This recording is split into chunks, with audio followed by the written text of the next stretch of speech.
Howdy, y'all. Welcome to Liberty Libations number 84. I am back after a 2-week hiatus. Thank y'all for joining today. With me as usual, my name is Jake Green, by the way. With me as usual are Zach Varnell and Alden Hardee. Stephen Hilton and Nick Ciesieslki are lost. Looking for cats. Stephen's facing a cat, and Nick is probably lifting weights at the gym. Lifting weights probably equivalent to the weight of all three of us combined. Just all the weights they have. Just every weight they have is what he's probably lifting. What a great, what an eventful 3 weeks for me to have missed. How did y'all enjoy doing those 3 weeks or those 2 weeks without me? I mean, I don't want to say you're not necessary, but we had a good time. Yeah, no, I watched the episodes and they were great. No, we missed you, man. It's good. Brian is already commenting on Zach. Zach cannot be trusted to run trivia scores. Yeah, we knew that. We knew that a long time ago. That's amazing. Can't be trusted to count this week. No, counting is hard for libertarians. Yeah. That's why we're always going to win elections, because we don't actually know how to count votes. It's a terrible strategy. It's a terrible strategy. All right, y'all. This episode of the show is brought to you by Rabbit Eye Wine, the best wine in all of Georgia. I know Zach's wife is obsessed with it, buying lots of bottles. I have a lot of bottles. I'm going to see Alden next week, so I'm going to take him a couple bottles finally. Oh, yeah. Yeah. So Alden will get his bottles. Hannah says she appreciates Alden's commitment to proper grammar. Yeah, that was for me. Because I always say fewer. He gets on me about everyone says less, and what they mean is fewer, like every single time.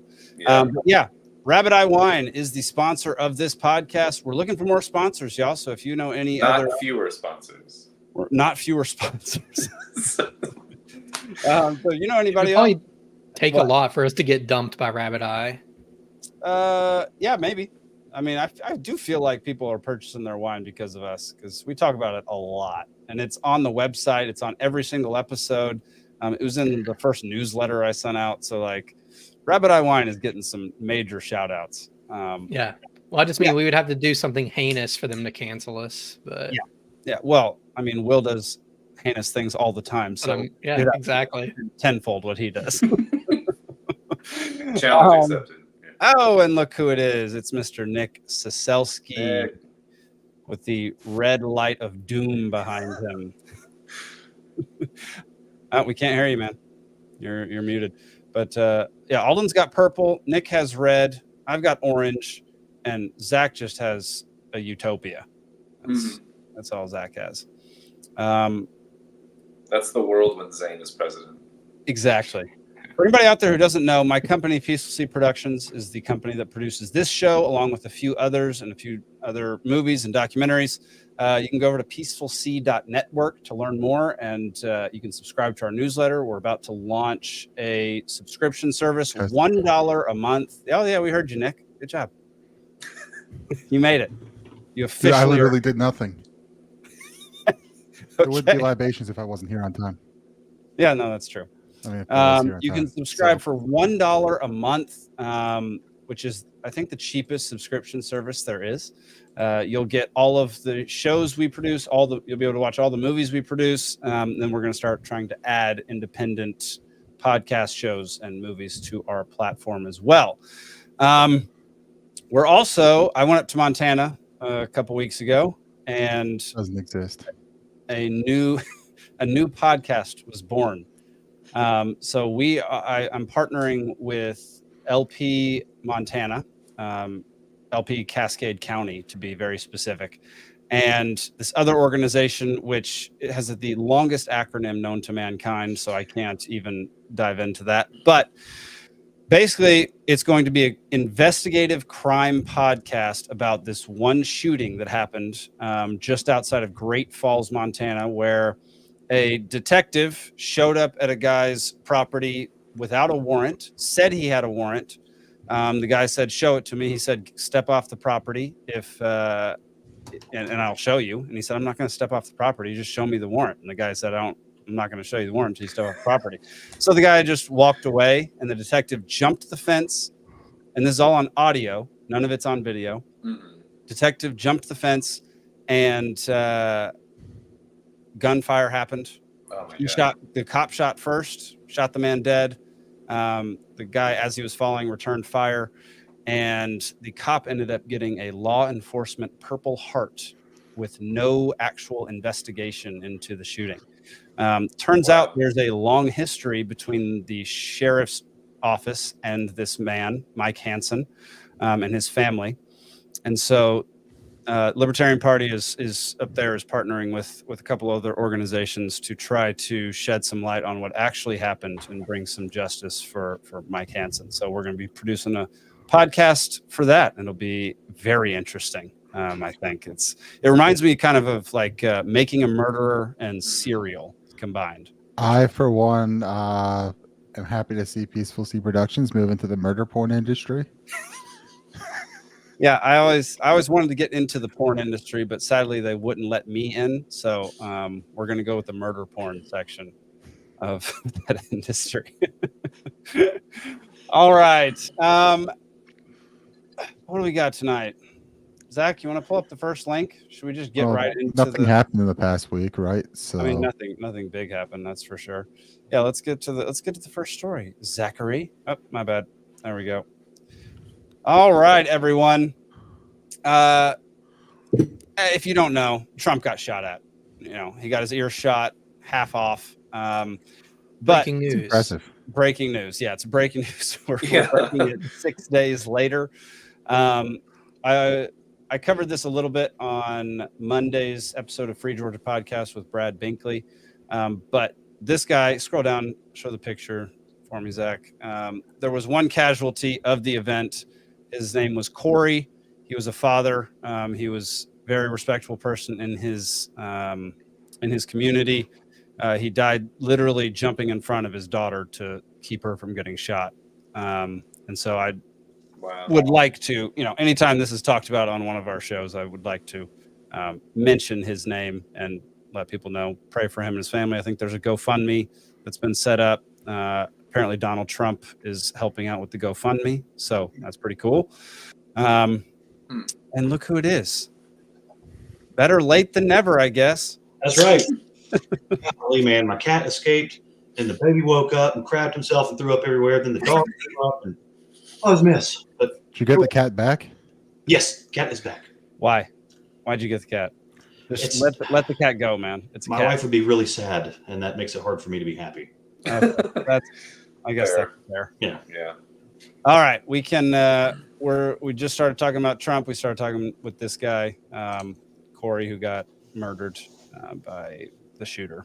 Who I can't even remember his name. I know his last name is Crooks. I can't remember. Thomas Crooks, I think. Thomas. Thomas. Yeah, I think that's it. Thomas Matthew Crooks or something. Thomas Matthew Crooks. Golly. He's And from did you a hear part of about Pittsburgh I'd never been to. I don't So think this I've guy been here- down Bethel Park. Wow. this guy here didn't just get hit by a stray bullet. Did you hear how he went down? No. No. He I threw haven't. himself on top of his daughter. Oh yeah, That's what. Yeah. Yeah. that's what I did. Yeah. We knew that, but Yeah, beast. I mean, friggin' hero, man. Like saved his daughter's life, died in the process, all because some horrible person decided to try to kill Donald Trump. and Secret Service was grossly incompetent. Oh, At the yeah. very least, Oh, yeah. we're gonna get to that for sure. I thought we'd go over this for a little while. I know it's been beat to death all over X, but Yeah, we should tell the next shooter to do it on a Wednesday, just so it's not as old by Thursday. maybe even like a Thursday afternoon. But it's Yeah, too let's get late some. to Do it while we're on air. That way we got some breaking news. By the way, if you can't remember the shooter's name, people are just calling him Lee Tardy Oswald. So I thought it was Tardy Oswald. yeah, Yeah. that's what I meant to say. But I've seen Tardy retarded. Oswald. That's so good. All right, let's get Corey off the screen and go on to the next tab, please. Let's see. All right, you can just hit play. You can mute it a little bit. We don't really need to hear it, but this is a very interesting thing. that we covered. Yeah. We showed this on Monday as well, but it syncs up a few different clips that kind of show how long this guy was like From noticed. the point of being called out to police there. It was like a full minute and a half to 2 minutes. It's over 2 minutes. Yeah. From And that's the like point, of him up on the roof. That's not counting the fact that yeah. I mean, we've all heard that, look, you know, there he is. the Secret Service team was inside the building instead of on that roof. And And on apparently they were like, oh yeah, we saw him, and we tried to tell the local police to go do something, but then we lost him. because they're and then- famous for giving local police jurisdiction over things like this. That's what they do. Well, it worked so well in Waco. You know, Oh yeah. the Waco police really handled that one well. And it's not like on a metal roof you can't hear somebody army crawling with you. Like there's didn't even no think of that. way the dude was silent on a metal freaking roof. Like No. not possible. And weren't they situated on the roof that had a direct line of sight of this one that was taller than this roof? And My our under- snipers were- Direct line of my sight. understanding on this, and this has changed a little bit, was the team that was positioned looking that direction may have had a tree between them and him with a very, very narrow window. His eyes And, weren't working for that 2 minutes. And I was so with the angles, he had a target on there, but the team on the roof that we saw didn't have much of anything. And I can't get a clear answer right now on whether it was the team that we see in the videos or another team who was positioned in a different direction were the ones who took the shot. So all this time we've been rambling about this, and only in 3 more seconds you'll be in the shot. Boom. There, yeah. Dude. It's like right wild. at 2 minutes. Absolutely wild. Yeah, we had a whole conversation while people were going, "Hey, he's on the roof." Yeah. He's got a rifle on the roof. Yeah, so I mean, so many problems with this. Obviously, And then wasn't he anytime killed- online has been beat to death? But what's that, Alden? Wasn't the shooter killed like immediately after the shots were fired? He was. Well, killed? he still got off multiple shots. That's the He crazy. got off multiple, Like, I don't remember how many shots he got off, but I'm pretty but it sure. only took a few seconds to get the shots off. Yeah, Compared to 2 minutes of being up there. And so for someone to get a line of sight on him and kill him, I feel like my thought is, did they have a line of sight on him prior I mean that's a great and question. just waited? I don't know. It's just a question, but Okay, Hannah wants to know. Alden is my most trusted conspiracy theorist, so I need to know what he thinks about this. So yeah, there are lots of theories going on out there. What are your reactions after less than a week? it's early to say. I have more questions than answers. I don't like to jump to conclusions on anything. But so did you guys see the interview on CNN that they brought on? What's his name? Corey Mills or someone, the congressman that used to be a sniper or a Secret Service sniper or something. And so he was like their expert that they had on. And watching how CNN handled it and the amount of times they tried to shut him up or curb him on something, when he was basically just saying that based on how his, expertise in this, there were so many things that were really, really obvious, like just natural protocol things that were not done here that call for at least an investigation into this. Yeah. And that not it's by the at FBI. least negligence. Yeah. And not by another government organization. Yeah. Get a third party going there. please. And they so much you kept just being like, oh, it's we don't know enough to say that. And he's like, no, you brought me on as the expert. I'm telling you that he's not saying a wild theory. He's saying all he said was there should be an investigation, and she's not even letting him say that. So Yeah. I go the opposite way that CNN goes, and so You know what's also wild is they the moment the shots were fired, from that point till he got in the protected SUV was 2 minutes and 6 seconds. another two. It took them over 2 minutes to get him into the car. So over 2 minutes from the point of IDing the shooter to shooting, and then another over 2 minutes to get him to safety. It's wild, man. Well, to be fair, the one couldn't get her pistol holstered. Well, and also Trump had Secret Service agents hiding behind him, And wasn't there something said about like the height of the Secret Service agents that like the Secret Service agents Trump is should taller always than be most? taller than the president. Yeah, like they've got the 100% 4 of foot the quarterback. time. Like Yeah, it could be huge barrel-chested dudes. No one's skinnier than him. Like it's got to be people who can actually take the bullet because that's literally 98% of the job. Oh, speaking of that's your job kind of thing. I had like a flashback to like the Uvalde situation where, and I haven't been able to like confirm this yet, but some people are saying that like a cop went up to the roof, looked over the roof, saw the shooter aimed a gun at him, and then he hid and didn't do anything about it. Yeah. So then you've got another situation where the cop's like, well, I don't know, he was pointing a gun at me, and it's like, why are you there? What's your job? Get your gun out, moron. I'm so tired of hearing pop cops down, say that. get your gun out, pop back up, and pop, pop, pop. Done. Yeah. They were saying today that he actually jumped off the roof and that he hung off the roof for a second and then dropped down and hurt himself. So worse than useless. It was like a 12-foot. How out of shape do you have to be to hurt yourself jumping from like 8 feet down to the ground? Give me a break, man. That's like coming off a basketball hoop. Like, what are we doing? That's so bad. That's so bad. That is embarrassing. To be fair, if it's a local cop, we're talking like out in Butler County. Like this is, like meth country out there. So if he was on meth, he should definitely be okay. I'm not saying he was on meth. I'm saying like, there ain't that much going on out in Butler. Yeah, well, that's just like anywhere south of Atlanta where you see a marshal service. If the marshal rolls up on you and asks if you have a fishing license, just run. They can't catch you. I love this. He's gone. Oh, I love giving breaking the law advice. This is so good. Yeah. Tongue in cheek, people. Tongue in cheek. Yeah. All right. Bring up the next interview Shane Hazel posted, please. So yeah, just play a little bit for this guy. He's just saying what we saw on there, which the fact that he's still wearing the wig is hysterical. We couldn't see him, but we could hear him. That's a wig, right? That's got to be a wig. He walked up and probably 5 matches to his beard, 7 though. minutes of Trump speaking. I'm estimating here. I have no idea, but we noticed the guy crawling, bear crawling up the roof of the building beside us. And how many interviews did he get? 50 feet away from us.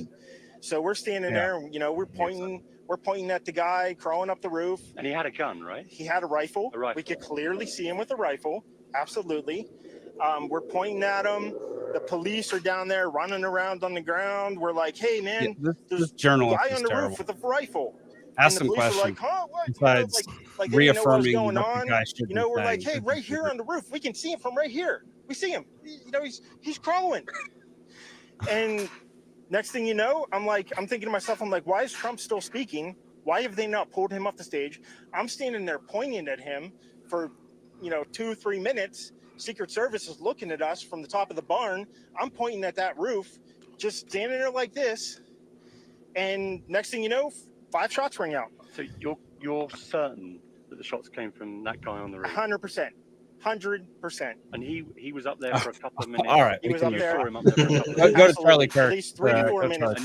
Yeah, that's the downside is that now the whole world gets to see the kind of Yinzers that live up in Butler County. I don't know. That guy was okay. It was the report. I'm more like scornful The of the BBC, reporter. Yeah, he looked like a Trump supporter Guy Fieri. That's exactly what Theo Vaughn said. That's so, really? Yeah, that's so great. He just gives Guy Fieri vibes. Charlie Kirk came out with some info. What did he say, Zach? On there on his tweet, he said, "Okay, this is getting ridiculous. It's now come out that the Trump shooter was spotted by Secret Service 3 hours before Trump's rally carrying a rangefinder." Okay. Their response, apparently nothing. Nobody stopped him. Yada yada yada. Not only that, I'm hearing now that he tried to go through the metal detectors with the rangefinder. It wasn't just that they spotted him out in the field with it, but hey, I'm just going to carry this in. That's what I heard, was that he went through a metal detector with some gear, and that was one of the things or something. Unbelievable. And he was still able. Okay, There are so many questions around. So even up until this point, I was just like, okay, this is probably Occam's razor. This is probably just gross negligence. Okay, this is just morons not thinking that in the middle of nowhere, Pennsylvania, this is going to happen. But then go to the next one, Zach. This got me thinking, well, maybe there's something else going on here. Wild. Have you guys seen this yet? So somebody decided to dump a boatload of money into shorting Donald Trump's Truth Social stock a week before the assassination attempt. This article is saying that the surge indicates that individuals or large organizations anticipated a significant drop in the stock's value by July 15th, which would have happened if Trump had been assassinated on the 13th. And real quick, for those who don't understand what I'm talking about when it comes to shorting stocks, you could check out this app called Bloom that teaches you the basics of finance and investing. So guys, let me know in the comments below, who do you think was shorting the stock? Which individuals, which companies? So obviously that on its own doesn't mean anything, but it's we've seen this with weird other timing. events, And yes, we have. We saw That this would be a with weird Reagan dot to shooting. connect, to just kind of cogitate all of it together. Especially considering how well Trump's campaign has been going for the last month, to suddenly think, oh, Truth Social is going to take a dive for no reason. That's a weird thought process. So that got me thinking that maybe there's something more to it. There's obviously no proof about anything yet, but each piece is just penciled in on the crossword puzzle at this point. But yeah. It reminds me of Alden, when we spent 3 hours talking about the Las Vegas shooting on this podcast. Oh man. All of these, it's like if you just look at one piece of evidence, it means almost nothing. But then when you just see how many things add up, it's like the coincidence factor puts another zero in front of the number every time you just stack another piece together. Well, it's insane. It's like in this, it's like, all right, first you decided to put the Secret Service inside the building instead of on the roof because it was a sloped roof, even though the other team that we see is on a sloped roof, or it's hot or whatever. Yeah. So, and then they spot him, and instead of someone confronting them or, ensuring that he's confronted, they lose sight of him, apparently. Multiple times. Because he was wearing light clothing on a white roof. Because he was spotted. Yeah, he was spotted walking around the very pasty too. All thing. They spot him with a rangefinder. Then he appears back and somehow gets a ladder there, which my understanding is the picture we see of the ladder. That's not his ladder. There's another ladder, a smaller he asked ladder. The Secret Service to borrow their ladder. Yeah. Well, there's another ladder. There's another ladder, I guess, that's smaller step ladder that was on top of some air conditioning unit or something. Felt like I saw a wider picture on that. And although it was, he got a ladder in. If that he got a ladder and carried a rifle and then climbed up onto the roof, and somehow everyone saw this happening and nothing happened. They lined up his shot.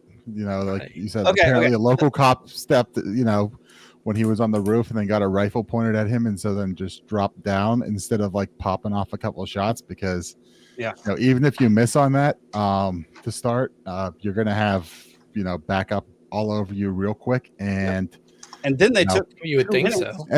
And people, the second the shots start firing at someone, that's when everything goes to shit and that plan's over. If you don't you no longer have your concentration or anything like that. I have far less respect for a lot of those people who saw him and did nothing.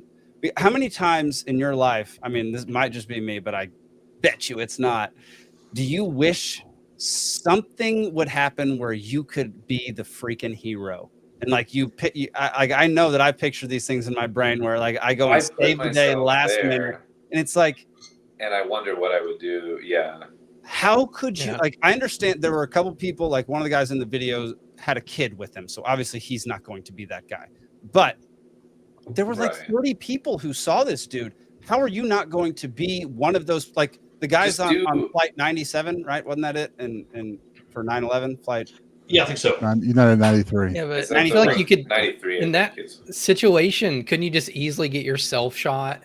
And I guess that's part of being a hero, but and the other thing is they're standing there hey, he's got a rifle, instead of everyone fucking run, he's got a rifle. At him, man. Just start. That's what I was gonna say.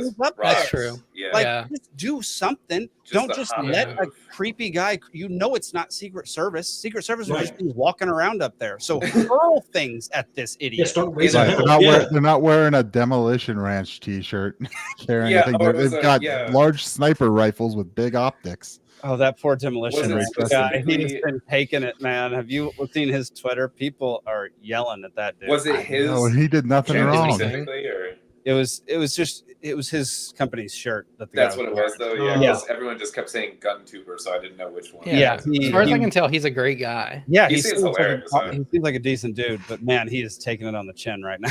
Yeah, it's not his fault on it. That's Dude, another bought a thing that T-shirt he feels- sells. Kinda He was also suspicious wearing to me. Nikes. Right, Boycott Nike. Yeah, there we It's go. Colin Kaepernick's fault. Yep. right. Like, you know, you can't change the fact that some random guy bought your shirt on the internet that you sell to anyone.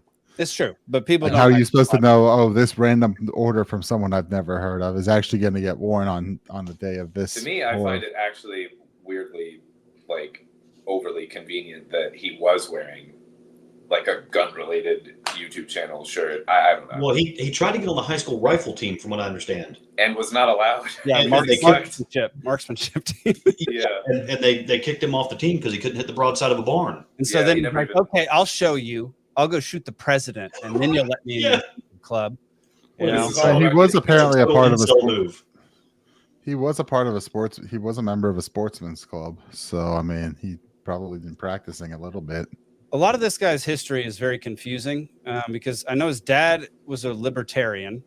Or Right, a His registered mom was a Democrat. libertarian. His dad was a Libertarian, or His something. mom was a Democrat. His He- dad changed registration from Republican to Libertarian after 2016. Okay. Was he a registered Republican? Because I've heard that Yes. multiple times. Yes, Dude, there's it's mixed like, theories on that. what is this? And then he has videos of him screaming about fascism, about Trump in this like school parking lot. Right. So like this dude's brain is all over the map. The registered Republican So, thing, some nobody- people are saying because of the primary that Yeah. some people register on the opposite side to throw off and vote for, I some- do. You do the same But he- thing, Steve. Yeah, He didn't Oh, vote yeah, this year though. He voted I always- last he voted was in 22. especially for local stuff. I vote for the weakest Democrat there is. Yeah, You that's know, the fair. primaries, like put Yeah, that tool up there. yeah. Hannah says to vote in the Republican primary probably, and That's- yeah, yeah. that is the thing. I find it hard to believe that someone who I don't know. There's just so many weird things about this. Someone who is that like diehard against Trump would register as Republican. That's I mean, maybe I'm just It's probably just to vote for DeSantis in the primary. yeah, could be, Yeah. could be. But then he also volunteered and donated money to, what was it, Project Blue? Yeah, I think it's like He made a something like that. $15 Act Blue. donation to There you go. Project one of Blue. the Biden PACs. Yeah. With, And the media narrative right now is that a lot of those are like predatory ads that kind of like, hide their true intent and prey on kids. And I believe that could be true. But it's also, he donated on like Biden's inauguration day. So that seems to send like a message a little bit. Like if you're donating to something that's probably on the left on the day the president's inaugurated, you're kind of sending a message there. So it's very strange. How do we feel about him being in the BlackRock commercial? Does that raise any I don't know what flags? to for make you of that guys? yet. That's oddly coincidental, but BlackRock is big enough that like we've they are probably big all been in enough. one of their ads before. You're not wrong. It wasn't like he was featured in it. He was just at a table where a bunch of people were talking. So it's not like he was talking in it or anything. But that could have been a point where somebody from BlackRock could have been could have talked to him. Like he's I don't the know. son of someone in the. I don't know. I just have no idea. It's just another one of those things where this is another little bit of It's evidence. odd. It's like this is strange, something weird. Right. And well, then he also has- both of his parents were like mental health professionals. Oh Jesus, here we go. Oh no. See, that's like the Aurora shooting all over again, because that wackadoo, his dad worked for DARPA, and like he was getting some kind of scholarship for neuroscience. Yeah. And because after the Aurora shooting, they found him in his underwear on the curb, and he's drooling all over himself, and he was like, "What happened to me? Jeez. Where am I?" MK Ultra. Yeah, right. Yeah, that's what I was thinking. Oh, that's freaking brutal. Well, and what's the deal with the explosives? because they're saying they found a Explosive remote in his car. and a remote detonator on him and an explosives in his car. And Taco I mean, like, I Bell. want to hear Yeah. about that. Was it some like janky stuff he mixed up in a RV? That's the Were thing. they like that's- real blasting caps? Like, that's what I saw. That's what I was wondering too, because I saw a video on Twitter, I think, where someone who was an explosive ordnance guy in the army or whatever was going through it and saw like the like a garage door clicker to that, you know, and he's like, all right, so this is low, you know, this would be low powered, and so you need Right. the blasting caps, and he's like, now you can get this stuff and make it, but also it's highly volatile in that process, and like this dude doesn't have a chemistry background, so You don't need a chemistry Yeah. background. No, you don't. You don't need a chemistry background. I've made some things I shouldn't have no. made. But, in the garage. You know, What when you're thing- talking, he's like while you're mixing it and drying it, it's extremely volatile, so you know it would be quite obvious that that's going on to Yeah. parents who are paying attention, since you lived at home then with them. And the so blasting caps seems to be the most regulated thing that he would have needed. Yeah. Like, I get that you could probably mix up some explosive and you can get a garage door clicker, but that voltage isn't enough to set off the, explosive material. So either he would have to create a blasting cap, which maybe is possible, or he'd have to Or buy like one. Grumpy Which says, you'd be amazed at what the CIA would give out. exactly. Yeah. Absolutely. Yeah. I They talked wouldn't even my have buddy to last night. contact He's him a- in person. I talked to my buddy last night, who's a private security expert. Has been doing it a long time, or had been doing it a long time. Retired a while ago, but he seemed to think that it was extremely far-fetched and completely idiotic that anyone would actually try to hire or like get this kid to do it, considering how we couldn't even make the marksmanship team.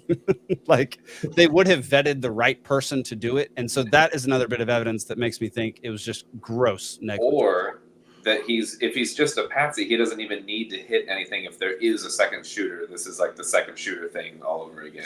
There was a few interviews that said there was a second shooter. Which, The second shooter was set up behind him, and he's just the fog. Because Or why was someone nobody? in the building under him is shooting. I don't know. There was no one in the water tower. There's a water tank. Yeah. Like 200 feet behind that building. I'm just saying It's that got, Although it's got that- the perfect vantage point of all of it. although that one's a little the water tower is not really believable from my perspective. Well, I'm just saying, why wasn't It there? was also a billboard. because you've got the water tower there, but also it's behind everything. If you look at the map, so you're looking at the back of everything, and yeah, you might have an angle there, but also the bullets would be spraying into the crowd. But they obviously didn't care about that. The bullet sprayed. Yeah, into they the Right, but you didn't hit in the crowd in front of them. You hit off to the side, like it came across. Oh, I see. I see what So- you're saying. Where you're just Instead saying of the people in front watching, it's the people who were in the stands behind, off to the side. So from that angle, that doesn't make sense. Yeah. There was also speculation of a billboard that was out along the road. Yeah, So- which was like right behind him, but a longer shot. But I guess Yeah. if somebody good is taking it, that's not as big of a problem. All right. Well, I think I don't think we're going to get to the bottom of this tonight. But let's go to the final bit of info on this that I found very interesting, and we can move on to the next topic after this one. You want to unmute it? Social media. Like, look at this. Refresh. Mute it Imagine again. what yesterday would have been like if you couldn't post whatever you wanted on social media. Like, look at this. Secret Service rushes Trump off after popping noises heard at Pennsylvania rally. Trump escorted away after loud noises at PA rally with a picture of him with blood on his face. Trump whisked off stage in Pennsylvania after loud noises rang through the crowd. Ex-U.S. president walked off stage. He walked off. Trump removed from stage after loud noises startles former president. Secret Service rushes Trump off stage after he falls at rally. This one is crazy. Forbes put this out an hour ago. Will surviving gunfire be Trump's next appeal to black voters? I've seen this. Oh Oh my god. No. Where's the link? No, I don't believe it.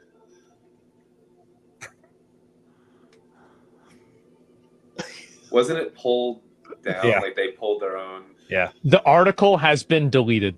It was so bad that Forbes got rid of it. They took it down. That's so fucked. Archive it? If somebody can give me a link. Got it. Okay. Oh my God. The release of his criminal mugshot deeply resonated with black voters. Hopefully being shot doesn't have to be. Yeah. Dude. Yeah. The basic gist of that was like, if we didn't live in a time where we could post what we wanted to post and we could do our own reporting and put our own thoughts out there, we would have just thought that, oh, Trump fell down at an event in Imagine Pennsylvania. Canada can't post links on social media. Yeah, you can't post news at all. Right. Mhm. Yeah. News. They block or news. News. News. Oh, okay. Do you say nudes? Yeah, I don't know. What Nudes or Oh, I thought nudes? you were about the animals for a second. The media That's all was they can post. the media extremely out of line on that. It's absurd what the It was, dude. Those headlines they were were wild. saying. But they It's were like, a little oh, right. They were a little right about the black And it's voters. like anyone who watched the video for half a second knows could tell what happened. Yeah. Well, just to steel man it for a second, some of those articles I feel like were put out within like 30 seconds to a minute of it happening where nobody knew what was going on. And Just trying to basically get what they should have said was something happened at the Trump rally and we're not sure yet. But instead they made like declarative statements But a and lot some of them were long egregious. articles. But Like a lot Yeah. of them were like at Well, least 3 paragraphs. might of- be AI. I don't know. Ooh, that's a good point. It's got to be AI because that's the only way you're writing 3 paragraphs and Or proofing it within a unless couple of it's minutes. pre-written, Stephen. Unless it's pre-written. Ooh, Project Jake, you're doing my Mockingbird job, strikes again. Yeah. Yeah. So I'm, the internet has brought a lot of terrible things, but man, Yeah. it's Even- great for just proving morons wrong. Even Yeah. AI can't report a building fell down 26 minutes before it actually did. So it's not that good. Although a BBC reporter can. Yeah, of course, right? Yeah. Yes. While it's behind her in the picture. That's right. Okay, we're not going to get on to Table 9/11 for here. another day. Oh But my did god! you see some of the other videos that came out? So there was a video of this of Secret Service rolling up with Trump at the hospital, I did and not see the this one. and the same Secret Service agent that's made all the news because she couldn't holster a weapon looked just as incompetent there. How Did you see How this? could you look just as incompetent? Like Secret Service gets out and they create that perimeter around the car, so they surround it, and you've got a couple guys, drawn, ready to go, and then she comes out. She's got nothing in her hands, and she's fumbling around to get her Glock out, Yeah. and then she's like holds it up and she's just pointing it around like something's happening, Well, towards because the she's wearing her building, and it's like 5 o'clock. Like that's the most awkward place to Yeah, read. why is she wearing it right there? That makes Yeah. no sense. She put So, her like- badge up front. What? You don't need your badge?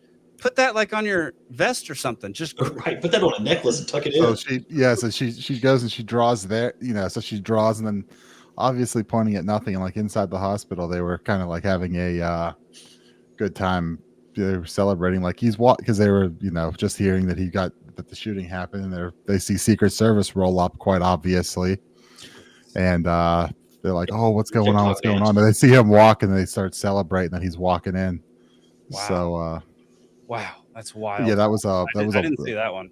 yeah, that was something. I got to watch that later. But man, that's just the whole situation's nuts. I don't know what's going to come from it. I do know that if Trump doesn't win in a landslide, then he utterly blew this freaking election. Like he is, Where they stole it.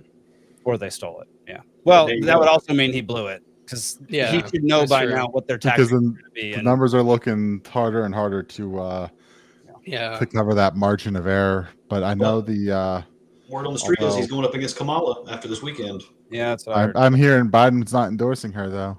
Ah, Oh no, Biden! No, Biden probably will endorse her, but Does he'll Biden say, know who she he'll is? say Trump instead. Yeah. I endorse Well, my well, president. But the problem is that nobody likes her at all. Like she's less She popular didn't get a than single Hillary. delegate Don't like her. when she ran. Yeah, Tulsi Gabbard just like Tulsi beat her. Jared wrecked Well, her. Tulsi got like one delegate. Yeah. Kamala got 0. Wow.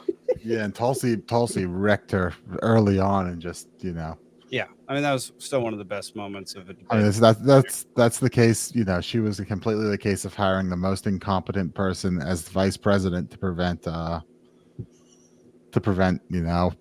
being removed by the whatever amendment or Sadly, that's not going to. Do you realize how desperate they must be? Like, how far downhill has Joe Biden come that he's going to be replaced by the vice president who was his insurance for not being his replacement? Well, I think we're less than 30 days away from hearing the N-word on national TV come out of his mouth. Do it. That'd be so great. That'd be so he's epic. gonna regress. Like that's what they're worried about, because it's like, oh, his roots are showing. Oh no, let's If he did that, he might. I might vote just for the lulz. We came really close. He tried to say intellectual rigor and said intellectual wigger. Yes, that was great. He called Zelensky Putin in front of Zelensky. He tried to kiss a woman who wasn't his wife on stage in that video that I saw today. He told some guy he was effing his wife. Oh my god! How can you still how can anyone still think this guy is in his right mind? I don't understand. I just need to go watch CNN for a week to see what these normal people are seeing. Because are they still doing the thing where they're like, he's sharp, he's on top of his game? Yes. He's with ever since the debate, they've laid off that. They better. Yeah. Yeah. Well, it was fascinating because the narrative for a while was, it's Trump that's in mental decline, and maybe he's lost a step, but I don't know. He's getting up there and he's speaking to crowds of thousands, and Biden can't tell who his wife is. Trump's also been similarly illiterate for 50 years. He's not declined as much as just always been incoherent. I don't know. Yeah. No, I mean, the bad news for Biden, aside from literally everything else Biden does, is that Trump just took one of the best pictures in American history. Yep. Name me a better photo than Trump pushing through Secret Service to pump his freaking fist with blood streaming down his face and yell America. Give me a American flag in the background, blue sky. Yeah, that'd be unbelievable. And the flag appears to be upside down. I wish it was literally anyone else. Right. But man, I mean, you compare that and the strength that it's the strength that comes out of that picture versus Joe Biden falling up the stairs. Any picture of Joe Biden. Yeah, I mean, all the memes like Donald Trump versus a bullet, Joe Biden versus stairs. It's freaking great. All right, y'all, we're gonna move on. Hey, what? Real quick, if you really do want to see how normal people think about these things, check out Binkley on the Propaganda Report, because we interviewed people on the street, and most random people are cool, it could be on this show, and they would hang and call Michelle Obama a dude or whatever. There are very brainwashed people out there who are still I don't know if Biden is okay. I'm not a doctor. I can't possibly make that determination. So go check that out. Oh, Lord have mercy. Yeah, I got to go check that one out. Because I heard, Binkley told me I went into the street. That's awesome. On 4th of July, right? Yeah. Sick. Love it. Nice. All right, y'all. It's that time. So Zane's not here at all, so I might be able to win. Zane's not here. I got to share my screen real quick. Did you fix my? Did you get my request this week? No, I don't think you understand how long that is going to take me to set up. That is with the software we use. That is extremely difficult to do. I figured that'd be a pretty easy thing, so we could do trivia like that. No, I think we should just put tally marks on our forehead. But we'd have to I'd have to basically put it as your Alden was saying. Actually, I'm going to test that out tonight. It's going to be a lot. Yeah, well, I'm going to test it out. Keep up with. Okay. You just. I can't even count. So. Look, I know that y'all put Fat Rat Unity down for me, but we can bring it back up one or two. We can just hold a note that says our. There we go. All right, y'all. Welcome to Libations Trivia. Tonight's topics are this day in history, English lit, and Impalas. Didn't we do English The lit car last or the week? animal? Yeah, I think we'll see, Alden. You'll just have to see. I They know have that 20-inch blades. That's what I want to know. We did literature like last you week. did literature last week, but this is specifically English lit, and it's because I always take the second round gets its inspiration from a single question in the first round. Oh. Ooh. That's where Did you this. see my epic Mark Twain I moment? knew you were thinking about that. Yeah. I did. I watched both episodes when I was gone. So, I was had to my rewind favorite. it because I was laughing so hard in the car. I didn't even. To be fair, that was win. completely Zane's fault for putting the most obvious answer first. Mark Twain. I didn't even Okay. win, and it was my favorite round of trivia, like of all time. But All right. Well, trivia's a little different when I'm running it. If you blurt out the answer when it's not your turn, you lose a point. If the contestant answers, they cannot give another answer until all contestants have answered. The winner is no longer a loser. Also, on questions where it is a number, audience, you get one guess. I will Oh. count each of your guesses once. the So first Hannah gets guess, a guess, or- Brian gets a guess, Somquite gets a guess. But Hannah, if you obliterate the comment section, I'm only counting the first one. So you have to coordinate now to obliterate it. Yeah. Yeah, there you go. Hand of the spammer. Right. I love it. Oh wait, Zach, I realized you're not on here, buddy. That's probably fine. Well, give Who's me- on there, Zane? No, nobody. There wasn't a fifth. There's only 4 of us playing.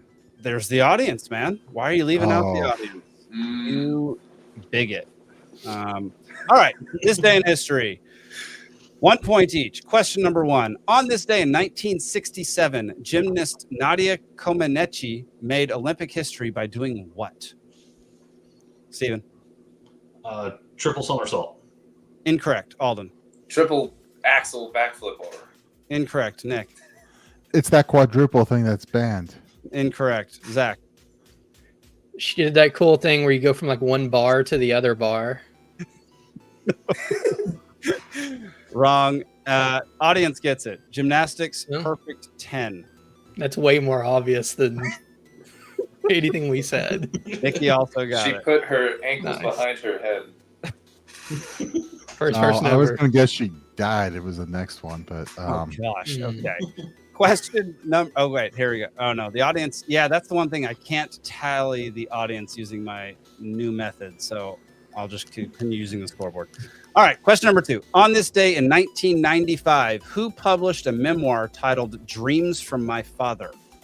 Steven. Obama. Mr. Barack Obama. Good job, Steven. Question number I didn't 3. know that was 1995. Yeah. Yeah. I thought it was closer to the election. It was before he was a senator. Yep.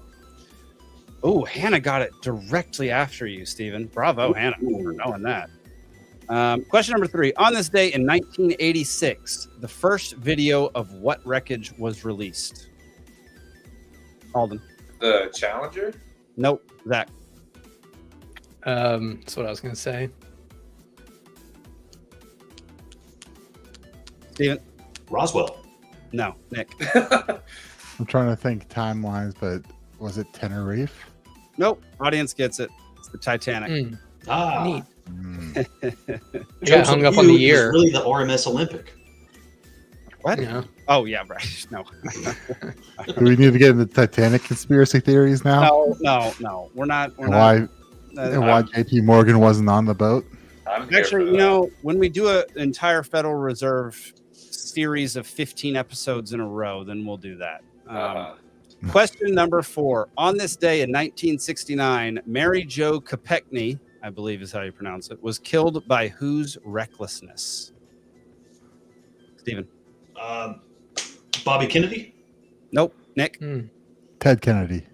Ted Kennedy. James Kennedy. That That was Chappaquiddick, wasn't it? It was Chappaquiddick. Chappaquiddick. Yeah, which was a decent movie. It was horrifying that that guy stayed a senator. A month later, he was back to his senatorial duties, which is idiotic. Very good guess, Hannah. Yeah, Very good guess, Hannah. Question number 5. On this day in 1947, Florence Blanchfield becomes the first woman to achieve what in the U.S. military? Alden. Being able to unholster a weapon.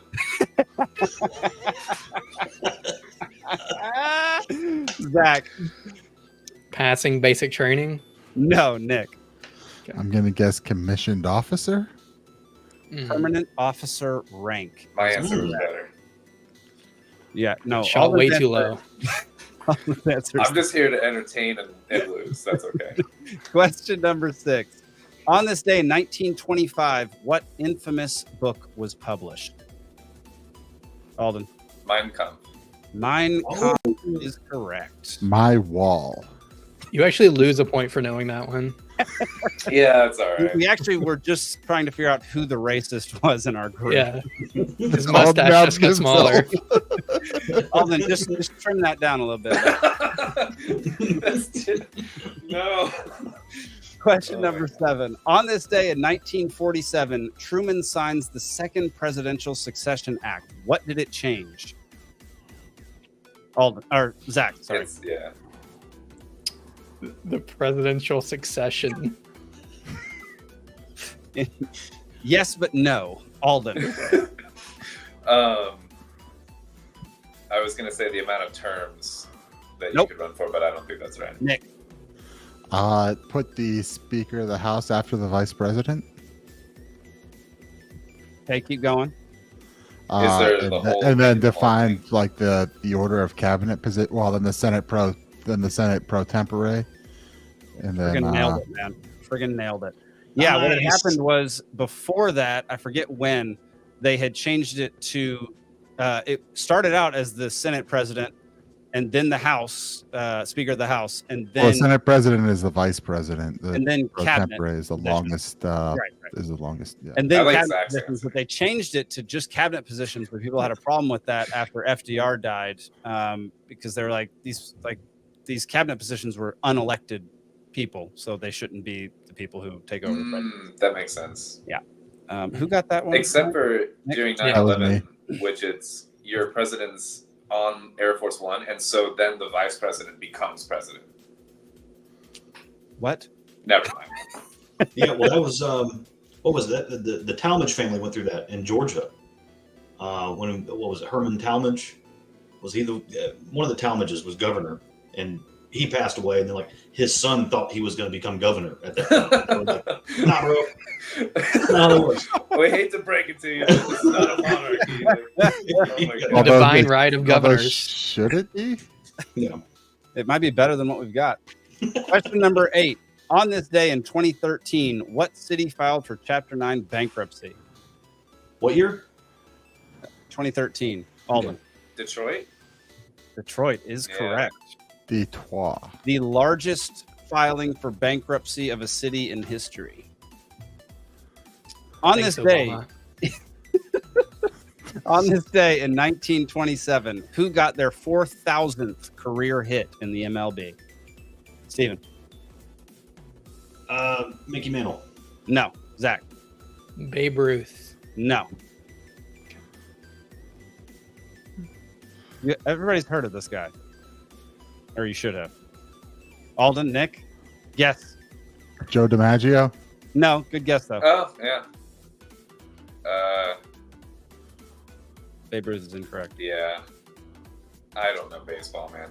All right. Then pass and let somebody else answer. Yeah. All right, Zach. Jackie Robinson. No, he was way later than that. Yeah. Hannah, I can't believe you're not getting this. Steven. I don't know the guy's name off the top of my head, but he's that sought-after baseball card that he was included in a pack of tobacco, and he didn't want his card included because it advertised tobacco to children, and now it's one of the most valuable baseball cards there is. It's worth like $10 million.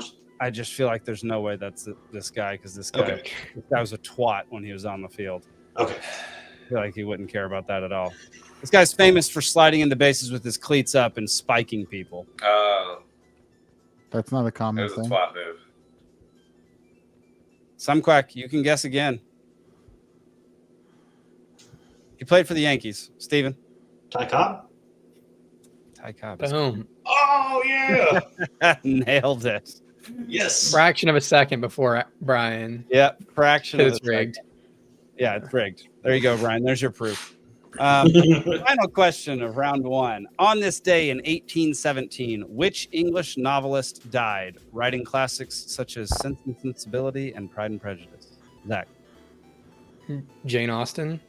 Jane Austen is correct. And Zach, you finally get a point. After one round, Nick is in the lead with 3. The audience, Alden and Steven all have 2, and Zach has 1. It is a tight match, y'all. This is I was great. trying to answer that last one to balance out my my really bad novel with at least a loved novel. Yeah. Brian, it's not rigged. Zach's not going to have a come behind for victory here. Yeah. All right. You That's still have, not you going to still have happen. a chance to win. You still have a chance to win, Brian. All right, round 2. English literature. Exploring the fall of man. Who wrote the epic poem Paradise Lost? Zach. I don't remember. Pass. Sorry. Steven. Oh my gosh, what am I looking at? Is it Staubach? Nope. Roger Staubach was a quarterback for the Dallas Cowboys. That's right. Good guess. Nick, Alden. It's blank on me right now. The audience should get this. Somebody should get this. If Brian doesn't get it, he's banned from the chat. So mad I forgot this. Yeah, Brian, if you don't get this, yeah, This was Brian a got it. trivia question like 5 weeks ago. John Milton. I never read it. Really? It's a very good book. Is it? Yeah, we read it in high school. That was audience, right? There we go. Yep. Oh, they get 2 points. My bad. Grumpy All says right. Michael Malice. Does that count? Question number 2. What is Geoffrey Chaucer most known for writing? Steven.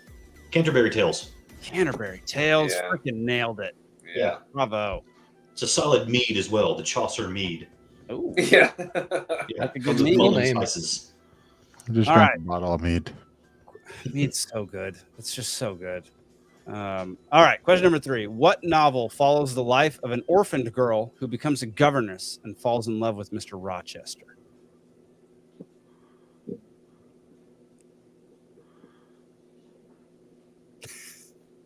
Yeah, I feel like our female audience members might be the ones to get this. Steven. The life and times of the Rochester family. No. Zach. Little Women. No. Good guess, though. Good guess. Nick? Go ahead. Pride and Prejudice. No. Alden? The Sisterhood of the Traveling Pants. Incorrect. Some fact, Sound of Music is incorrect. I definitely didn't read whatever this is. Wow. Interesting. It's a classic. I forget who wrote it now, which is unfortunate. Was Ron it a Menendez is correct. movie ever? Yeah, I think it was a movie at one point in time. Alden? The Wind in the Willows? Nope. Brian? Incorrect. Wow. This is shocking. We've got 15 more seconds. Steven? Anne of Green Gables? No. Good guess. I like that guess, though. Alden? Great Expectations. No.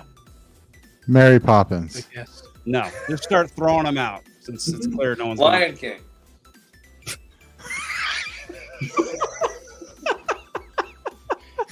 You know, I feel like Brian actually has the closest answer since Annie was an orphan and then Shirley Temple Black became a something important. So Yeah. All right. 5, 4, 3, 2, 1. Jane Eyre. Oh. At least I know I the was never name. gonna get that. All right. Question number 4. April is the cruelest month is the opening to which T.S. Eliot poem?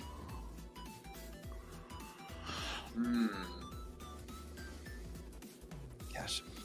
I'm just Somehow- sorting through all the T.S. Eliot poems I know. Alden. What's the? It's like a name. Is it like the Albert something poem? Wow, you're spot on. Am I? No, I have no idea what you're saying right now. You know, it's not often that I get to feel superior to y'all, but this is one of those times, and it feels really good.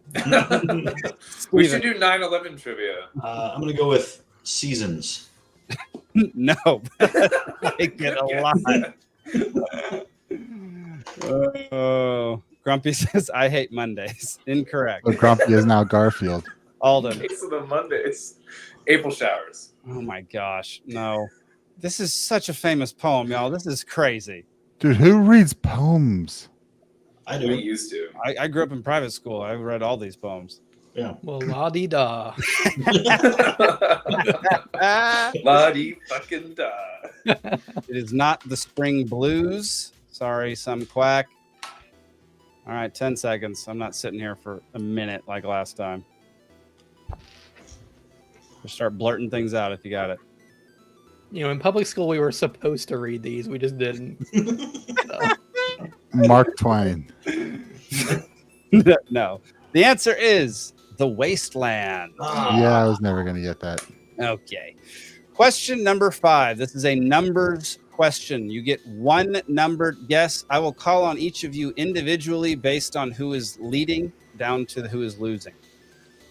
How many plays did William Shakespeare write? Stephen. 38. Who's next? Nick. You right.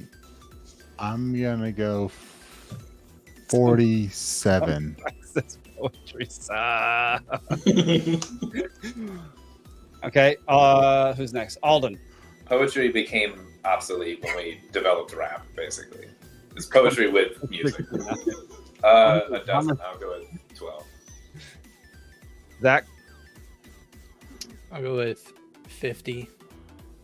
All right. I'm giving 5 more seconds for the audience to put in a couple more answers if they so choose. I know it's way more than a dozen. I think I knew he more wrote than a lot of. Some quack is going with the conspiracy theory. Oh, 0. What, the Francis Bacon conspiracy theory? Yep. So That's good. funny. That's the funniest thing that we've had from an audience member in a minute. I got me. Brian. Brian asks, who has the time for poetry when there are economics books to read? Brian, I'm also reading Theory of Money and Credit. So Theory of Money and Reddit? I know that Shakespeare wrote like a ton of sonnets, but I don't know how many like he wrote full 150 something songs. Yeah. So I don't know how many like full length plays he did. Stephen hit it right on the freaking head. Is it really? Wow. 40 freaking 8. That's still a lot, honestly. Good lord. Is that good the English ones teacher. that we don't actually have or the ones that we do have? I don't know, man. Because I know there's several that are lost. Okay. I Well, went to that's government school, but I He's was still dating my a- English teacher's daughter, so I paid attention in that class. Okay. nice. That's interesting. Dynamic. I was dating your English teacher. So. I reiterate, nerd. Okay. All right. After 2 rounds, Steven took the lead with 6. Audience has 4. Nick has 3. Alden has 2. And Zach has 1. The final round, 3 questions, 3 points each. It's Impala versus Impala. Which is faster? Question number 1. This is I think 2 out of these 3 are numbers questions. Maybe all 3. I'm not sure. So you get 1 guess per question. How much faster in miles per hour is the top speed of a Chevy Impala than an Impala? What year? The current year for this one. Current year. Okay. Okay. Yeah, Steven, you have to guess first. 100. Okay. Nick. 40. Okay. Alden. 89. Okay. Zach. 62. Okay. Grumpy's still guessing 69. Probably Good right. guess. I want it to be that number exactly. Steven gets the question right, y'all. 95 miles an hour faster. Top speed Impalas are slower than I thought. 155 and Wait, so what was Steven's guess? 100. 100. I was expecting I that. was I was literally thinking the far top, more. You're I thought one the top off. speed would be like 120. I almost said 90, and I was like, let me be cheeky and go 89, and I should have done 90. Yeah, just think about that. An Impala's top speed is 60 miles an hour. That's nuts. Yeah. That's All why right. Cheetahs have to go Underestimated the 70. car. Yeah. Yeah, that was my problem. All right. Question number 2. What is the difference in maximum average lifespan between the two And which lives longer? Again, what year? Are they both getting their oil changed? We're gonna go current. And yes, it's keeping up with it. How is the maintenance Steven. on this furry guy? Yeah. I'm gonna go the difference in the average lifespan. I'm gonna go 12 years, Okay. and I'm gonna say that the animal lives longer. Okay. Let's go with Nick. I'm gonna say the average difference is 10 years, and the car lives longer. All right, Alden. I'm gonna go 25 years. No, I'm gonna go 30 years. Car. Okay. And Zach. 0. They die at live the the same time. same. Every time an Impala dies, an That's Impala why it's dies. named that. Yeah. Great answer, Zach. The I don't audience care. says car by 25. Grumpy says 15. I believe Nick is the winner. Yes. Chevy Impala by 5 years. That's What Nick guess? sad. Nick guessed 10. You didn't guess who won because they tied, so I'm counting that as a loss. You round up 0 to 5. I don't know. I made that up. So. I was Ooh, I hoping gotta- that the car. I got a we chance to would- tie Steven here. I hope Jake's got a tiebreaker. This question should be tiebreaker enough. All right. How many 1977 Chevy Impala links down to the 10th decimal can an Impala leap in a single bound? Steven. Down to the 10th decimal, 2.7. Okay. Nick. 1 decimal place. To 10th decimal place. Okay. We'll say 4.3. Okay. Alden. 6.9. Alden. Or Zach. It's a long jump. Zach, you got a guess? 3.2. 3.2. Steven, what was your guess again? Sorry, I forgot. 2.7. 2.7. Some quack says 0.9. It doesn't matter because it's 6.9. So both the audience and Steven tie in this case because it's 1.8 links, which is 33 feet. It could be whatever. Doesn't matter. Steven wins. Yeah. Nice. How about that? That's a lot. So one is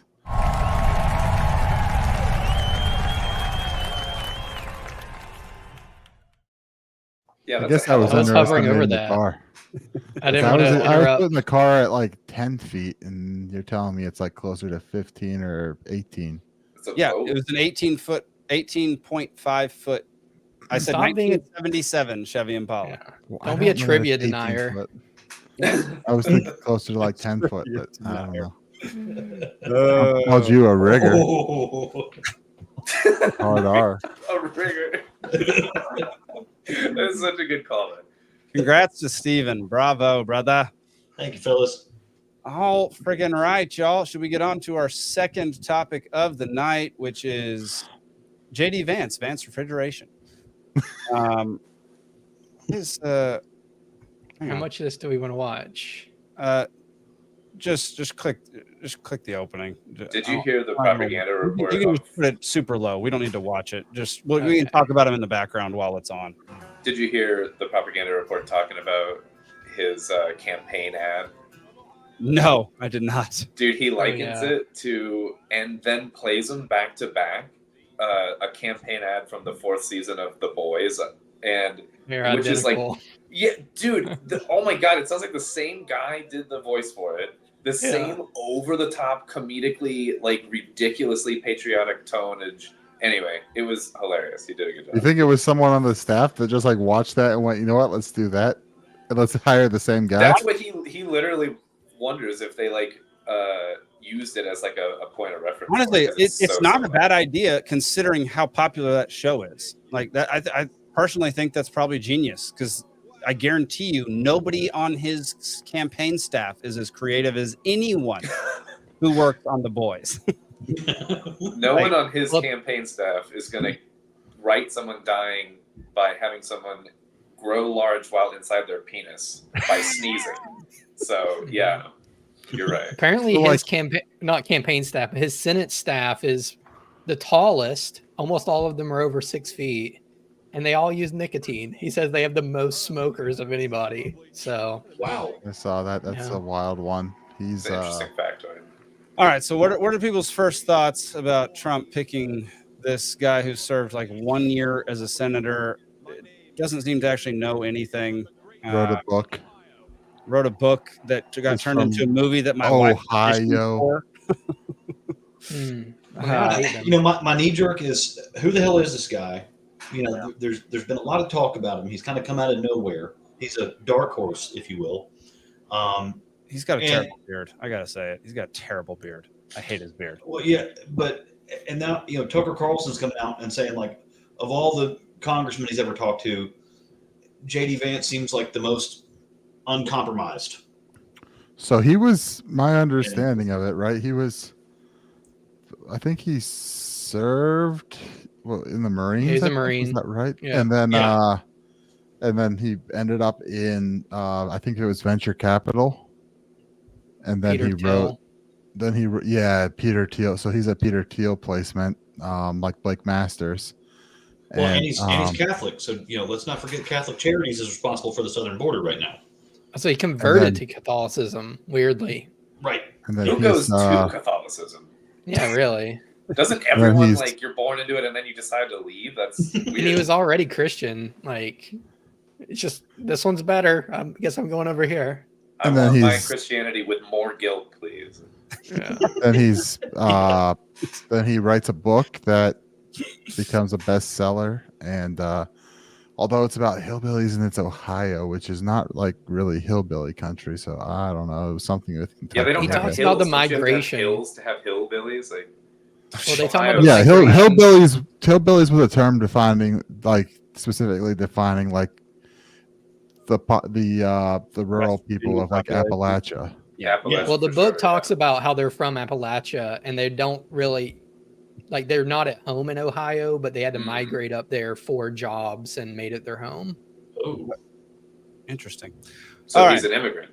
Let's go to the 55, whatever the thing Politico did. So this will give us a little. I saw like 39 things you should know about him.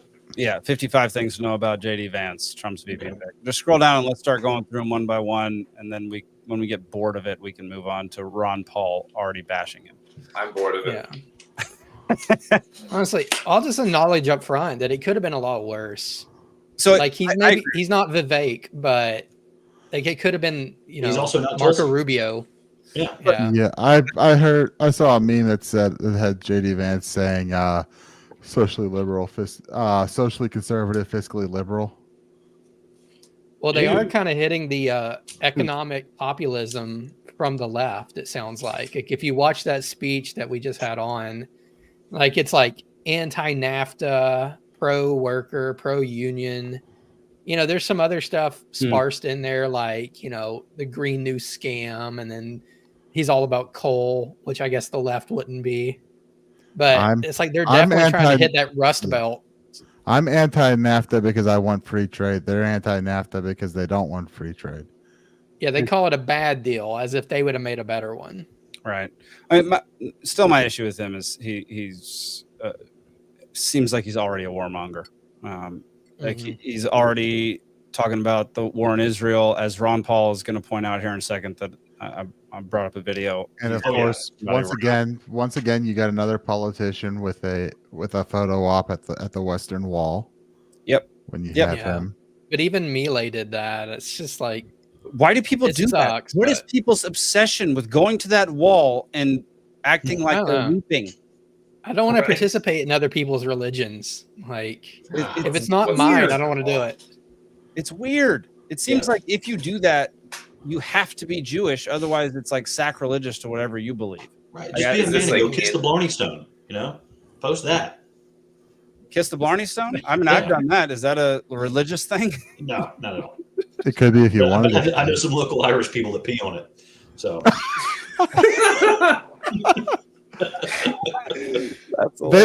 But kissing it, you have to like hang out over a fucking ledge, right? Yeah, they hold you. You're not really gonna fall though. They hold you, like barrel of monkey style. Like you just trust a person. That's sketchy. You're like your butt's still on the background. Like, it's I'm nothing. not fucking Irish. I don't know this shit. Okay, well, I don't participate. Nobody in can your hold you customs. either. I guess I'm not Irish enough to know this. let's see. 2016. I don't know. Do we even need to go over this? Let's keep scrolling down to some more interesting things. Right. I liked that line that he's like, I'm the first one to admit I've done nothing great in my life. I'm like, good Yeah, start. he's backed by Peter Thiel, which is not the best thing in the world. It seems It's like always concerning. Wait, That was my what? biggest concern when people were getting on the Blake Masters train. Now, It's wait like- a second. James Thiel is- Donald Bowman. so. There's two Donalds. It's what's Donald up and with- Donald. Oh yeah, he took his stepfather's name or something like that. Dude, he's had like 6 different names because he had a Does he that had a not make different me- name. Yeah, he had one name and then he had another last name and then he eventually took Vance and then Maternal and he went with grandparents. that. Like he's had He like also- 6 name changes. Didn't he also name his kid after Vivek? That's There's the a Vivek word. there. They went to law school together, went and to he has law a kid school named Vivek, Yeah. or he went to some university. I don't know. Although but- to be fair, that's basically like John in English. yeah, his wife is Indian. Yeah, his wife's Indian. They picked an extremely There's common. no way it's like John in English. Vivek. It would be Raj. I went to high school with a Vivek, so Okay. Either way, look, the fact that he went to law school with Vivek, it just like the first thing that popped in my head was it's a big party and you're not part of it. Like Yeah. all these people just know each other. This is so Yep. stupid from like a long Well, way back. it's like how Gavin Newsom's ex-wife's future father-in-law is Donald Trump, Yes, I and hate Gavin it. Newsom's aunt is She looks Nancy insane, Pelosi. by the way. He looks like- insane. Who, Her Kimberly lips- Guilfoyle. Take up most of her face. Like, Kimberly Guilfoyle. Yeah, she looks Yeah. wild. Yeah, it's Isn't Jon yeah. Snow's aunt the person that he ends up with romantically at the end? You know, that's messed up. What? I don't think so. Yeah. Ryan's right here, right? We're Yeah. talking about like a big club of reptiles. Yeah, reptilians. Ah, 100%. yeah. All right. I don't All want right. to go over this whole list. I'm going to share my screen now. You can take yours off. All right. There's just not a lot to say. This is the main thing. If I care about anybody's opinion, it's going to be Ron Paul's. And the headline is Trump's VP pick, Vance, says Iran needs to be punched hard. Well, that's great diplomacy, I'll tell you. There's a lot of problems in the world. And if you're sincere in changing it, you stick to principle and you have an open door for at least a discussion. If people will not discuss and will not talk and aggravate, and some people interpret that's our foreign policy. You do it our way or not, or it won't do it. But acting like a bully does not work. Yeah, I mean, I think JD Vance. Yeah, Dana McAdams goes on to make some great points, but we won't listen to the full 3.5 minutes. But it's exactly right. His first interview after being selected as VP, he says we need to punch Iran hard. Like, Wow. If what that are doesn't you tell doing, man? Yeah. Like that. You're supposed to be diplomatic. You're literally a diplomat. You're like the second in charge. You're going to be the second in charge guy, and you're talking about striking against Iran already. Like that is so. I mean, that does not bode well for anything that any libertarians actually want. Yeah. The I don't one know. redeeming thing that he might have said was that he said, if you're going to do it. So, I mean, it still is not good. You don't bring So that up if for you're no going to reason. go to war, go to war good. You know. Like, Yeah, basically. Yeah. Right. There you go. Let's see. Grumpy says the latest poll has Trump 8 points over Biden and 6 over Harris. Who are those 2% who are like, I won't vote for Biden, but his incompetent VP, I'm completely cool with. Well, at that point, I feel like they understand that like Biden just can't has no brain whatsoever left, and so it's just like those 2 points for Harris were just an anti-Trump Right, vote. like Anything if they like should if, look in the mirror. like if Biden were half competent, it might only be a +4.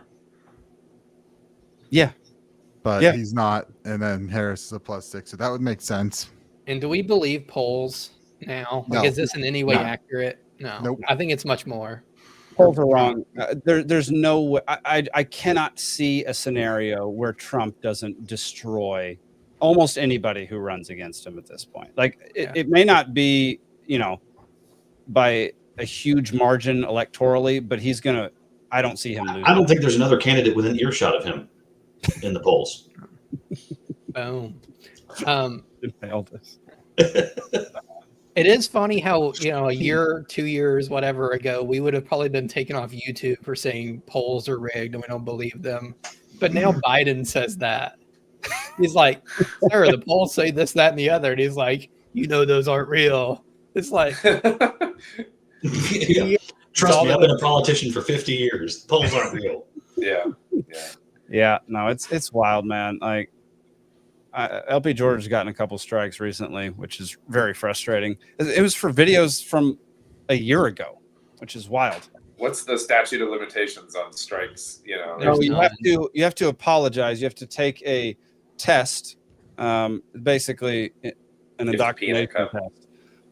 So is this our second strike? You have to answer questions. Yeah. We have the Ted Metz strike and the what's her face Tia Severino strike now.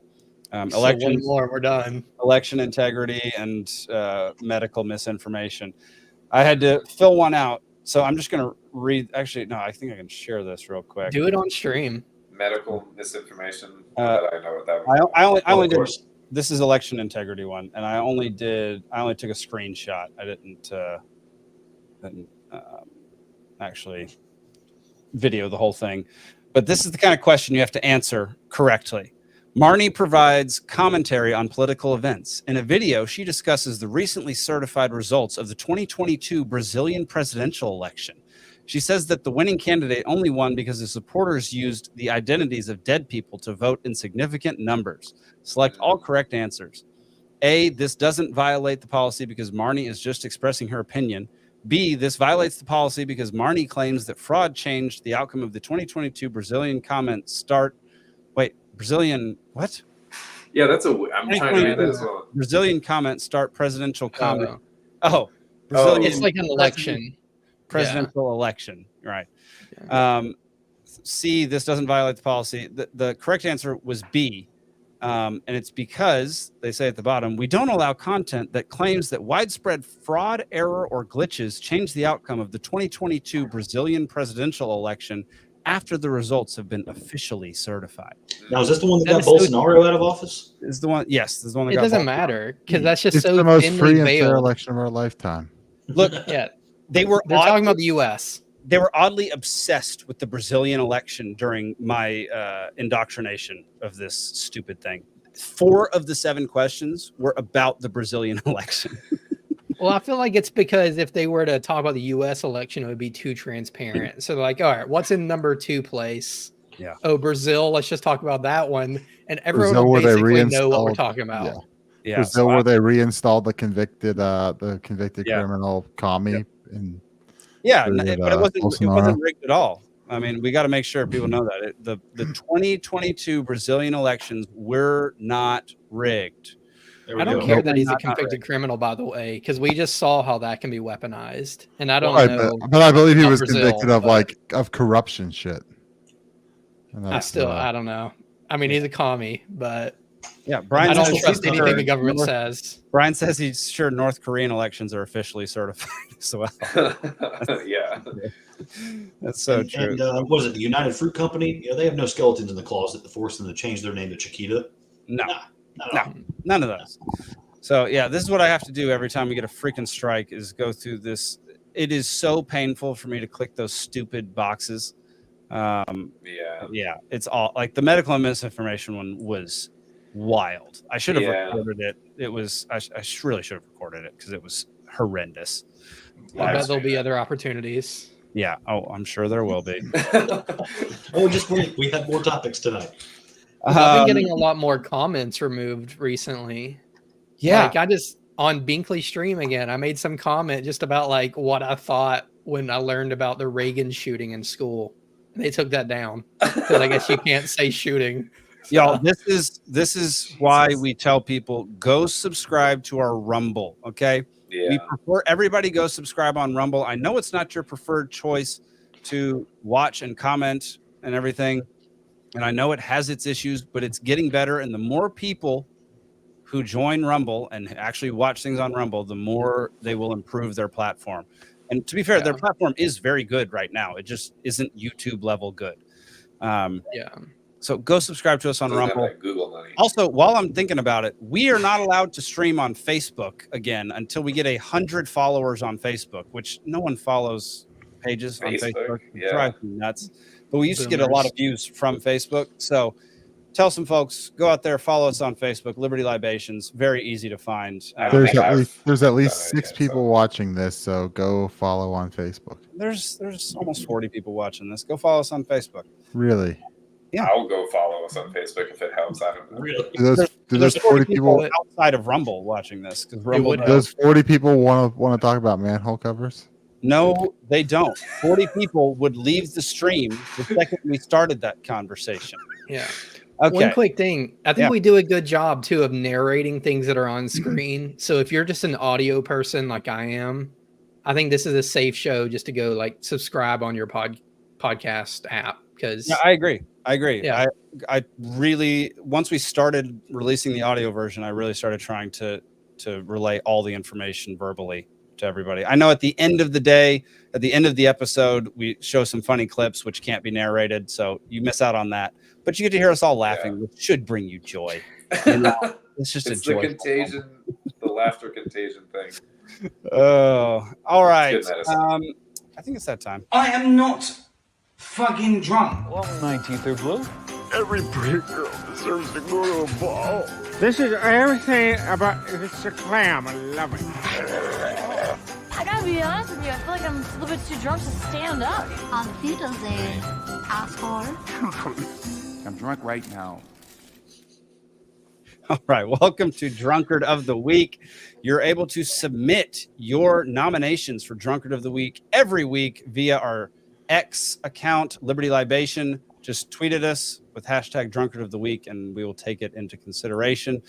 This week's, let me give the criteria real quick. So the criteria are, it's somebody doing or saying something that can really only be explained if they're drunk, but they're not. In this case, In this case, it's borderline whether or not they are drunk. I apologize for your ears, but at least it won't hurt as bad as Donald Trump's. So here we go.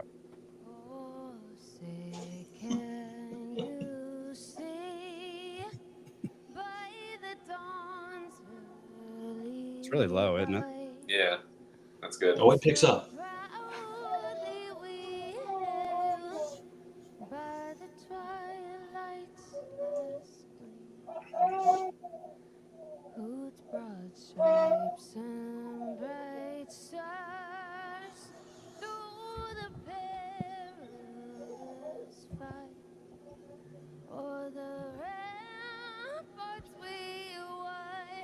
Yeah, the sound's really low. Yeah.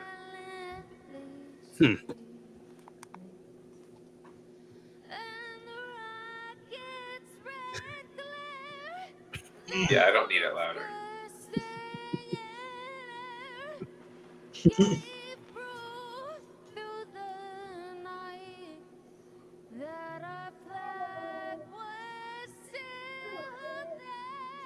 Wow. It's like a tone-deaf orgasm.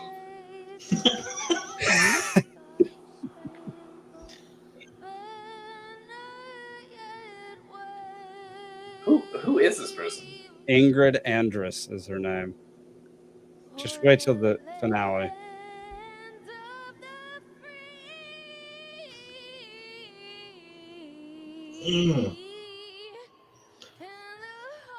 I think one of the players even winced. Like, I've watched this video. Not as think as you drunk I am. I mean, this is the MLB All-Star game, so they're not pulling just like a random person off the street to do this. So so she obviously has some sort of credentials, even though I've never heard of her. Yeah, never heard of her, but that was one of the worst performances of the national anthem. That was almost worse than Tracy Jordan's fake national anthem on 30 Rock, where he didn't sing any of the right words. That was at least entertaining. Yeah. That's Well, better. and rumor has it she actually checked herself into rehab after this. Yeah, She put out a statement saying she was saying that she was drunk and was checking herself into rehab. So that's what in this case, the But, like, drunkard one might actually be drunk. Good artists are frequently drunk and they still kill it. Yes. So many artists get drunk before they go on stage and while they're on stage and still rock. Yeah, ever heard of Motley Crue? Like, yeah, we're in the era where everything's auto-tuned and you can change your voice in post. So that's Nikki Sixx. I mean, Motley Crue. Yeah, Nikki Sixx would drink heroin through a fire hose to go do a concert. So been the one concert where the guy could not stand up. The lead singer started leaning backwards and just fell backwards on his head. This one's canceled? No, it was some small band, but oh man, I went to Sean Hannity's Freedom Alliance thing in 2007, and Montgomery Gentry was there. This is when they were first getting real big. Yeah, and I mean he was playing that song Speed. Give me speed. How fast can it go? Will it get to me? Or 0 to 60? How quickly? Whatever. Yeah. And he's in the middle of that and just walks right off the front of the stage. Boom. Yeah, Grumpy says Ozzy was constantly drunk. Oh man. Yeah. What wasn't Ozzy on? Yeah. So that's our drunkard of the week. Ingrid. So what's she known for? Anything? I thought that she chart she had a chart. Dangerous best. That she had a chart hit thing or something. Is there any talent there? Did she just auto-tune her way into singing the national anthem? We're gonna play 2 seconds. We're gonna play fewer than 9 seconds of this song, so you can see what her most famous song is. Apparently, this is it. How manipulation feels like a soft blanket holding you tight. Alls don't realize the toll it takes on you. All right, whatever. Okay. Never heard of it. Yeah, top artist. Never heard of it. All right, that's it for drunkard of the week, y'all. Thank you. That's what you get for going discount. Yeah, we had a lot of great submissions this week, but that one you can't ignore it because she's literally screaming at you. Yeah. So is this evil drunk or clown? It's clown drunk. Drunk. We're going with not clown a bad person. Evil. Yeah. Yeah. Yeah, we're just going with clown from now on. Just clown face. You're an idiot. Don't do that. They could have picked a random person from the audience or the team, and I feel like 50% chance that someone would have been I could do better, and I am not. Vocal range of a perfect fifth. Well, I have a really crappy singing voice, but I know not to do vocal runs and stuff that I can't handle. So. Why did she try to do those 2 final vocal runs, man? That was painful. It's because everyone gets up there and thinks, "Oh, I got to put a flair on the national anthem." When just go sing it straight. Yeah, just go sing. No one wants that. No one does. All right. Don't down a pack of Marlboros beforehand. There we go. Let's get into one of the more controversial things I think that we're going to talk about tonight, which is LP and RFK kind of working together. So let's play this clip of Angela McArdle. Just play it and we'll listen to it and then we'll discuss it. All right. So I'll go ahead and speak to this a little bit since I'm the one that agendized it. Mr. Kennedy's campaign is an independent campaign, and it is not tied to a national political party. A joint fundraising committee is a special fundraising committee authorized by the FEC, where an individual donor can donate the maximum amount that's allowable to a national political party, which I believe is $42,300. As an independent candidate, Mr. Kennedy is not associated with a campaign, so he's maxed out for his donors basically at the individual contribution level. This would allow Kennedy supporters to donate to their candidate of choice at a larger level in connection with the Libertarian Party. So we would basically, you have to set up a special joint fundraising committee and a dedicated bank account, which could also be basically just another account with one of our banks. And his supporters can donate there, and they basically get to borrow our contribution limits. And what we would do is we would square up with him at the end of every month or ever so often, and we would keep 10% of what is donated to that campaign, and then 90% of it, the remaining amount, would go back to his campaign. All right. So lots of controversial takes. Lots of opinions. People are losing their minds that we're having anything to do with another candidate for president. I would love to hear, Stephen, I think you put this in the chat. I mean, I know that I had already seen it, but yeah, what were your first thoughts when you heard it? Well, my initial thought was, what the hell is this? I mean, because it's not just anybody, all right? It'd be something if it was just like Michael Heiss, right? Who's not really anybody anymore, somebody like that. But it's the chair is assisting an opposing candidate. Now, I get the part that he's not really assigned to a party currently. That's how we're kind of circumventing the rules and regulations here. Right. At least on the federal level. So I understand that part. But knee jerk was, why is our chair assisting a rival candidate in fundraising? That's a fair question. So I do have lots of thoughts on it. But taking 10%? Yeah. So basically, like, the whole purpose of this is that, well, one way or another, that money's going to get donated in some way to a Kennedy campaign. They're trying to get it to the campaign rather than to a super PAC, I think. So, someone's going to bite on this, right? Because I'm sure, because they've had a little bit, they've had some relationship before. I'm sure when this idea came up, this was the first go, hey, let's go talk to Angela because we know her. Mm-hmm. And that's probably why it came to us and why Angela brought it up, because they've had meetings, they know. And so one way or another, that money's going to get to the Kennedy campaign somehow. Basically, what this is doing is saying, all right, yeah, it's going to get to you and we'll help you get it to you. And we're going to take a cut of it.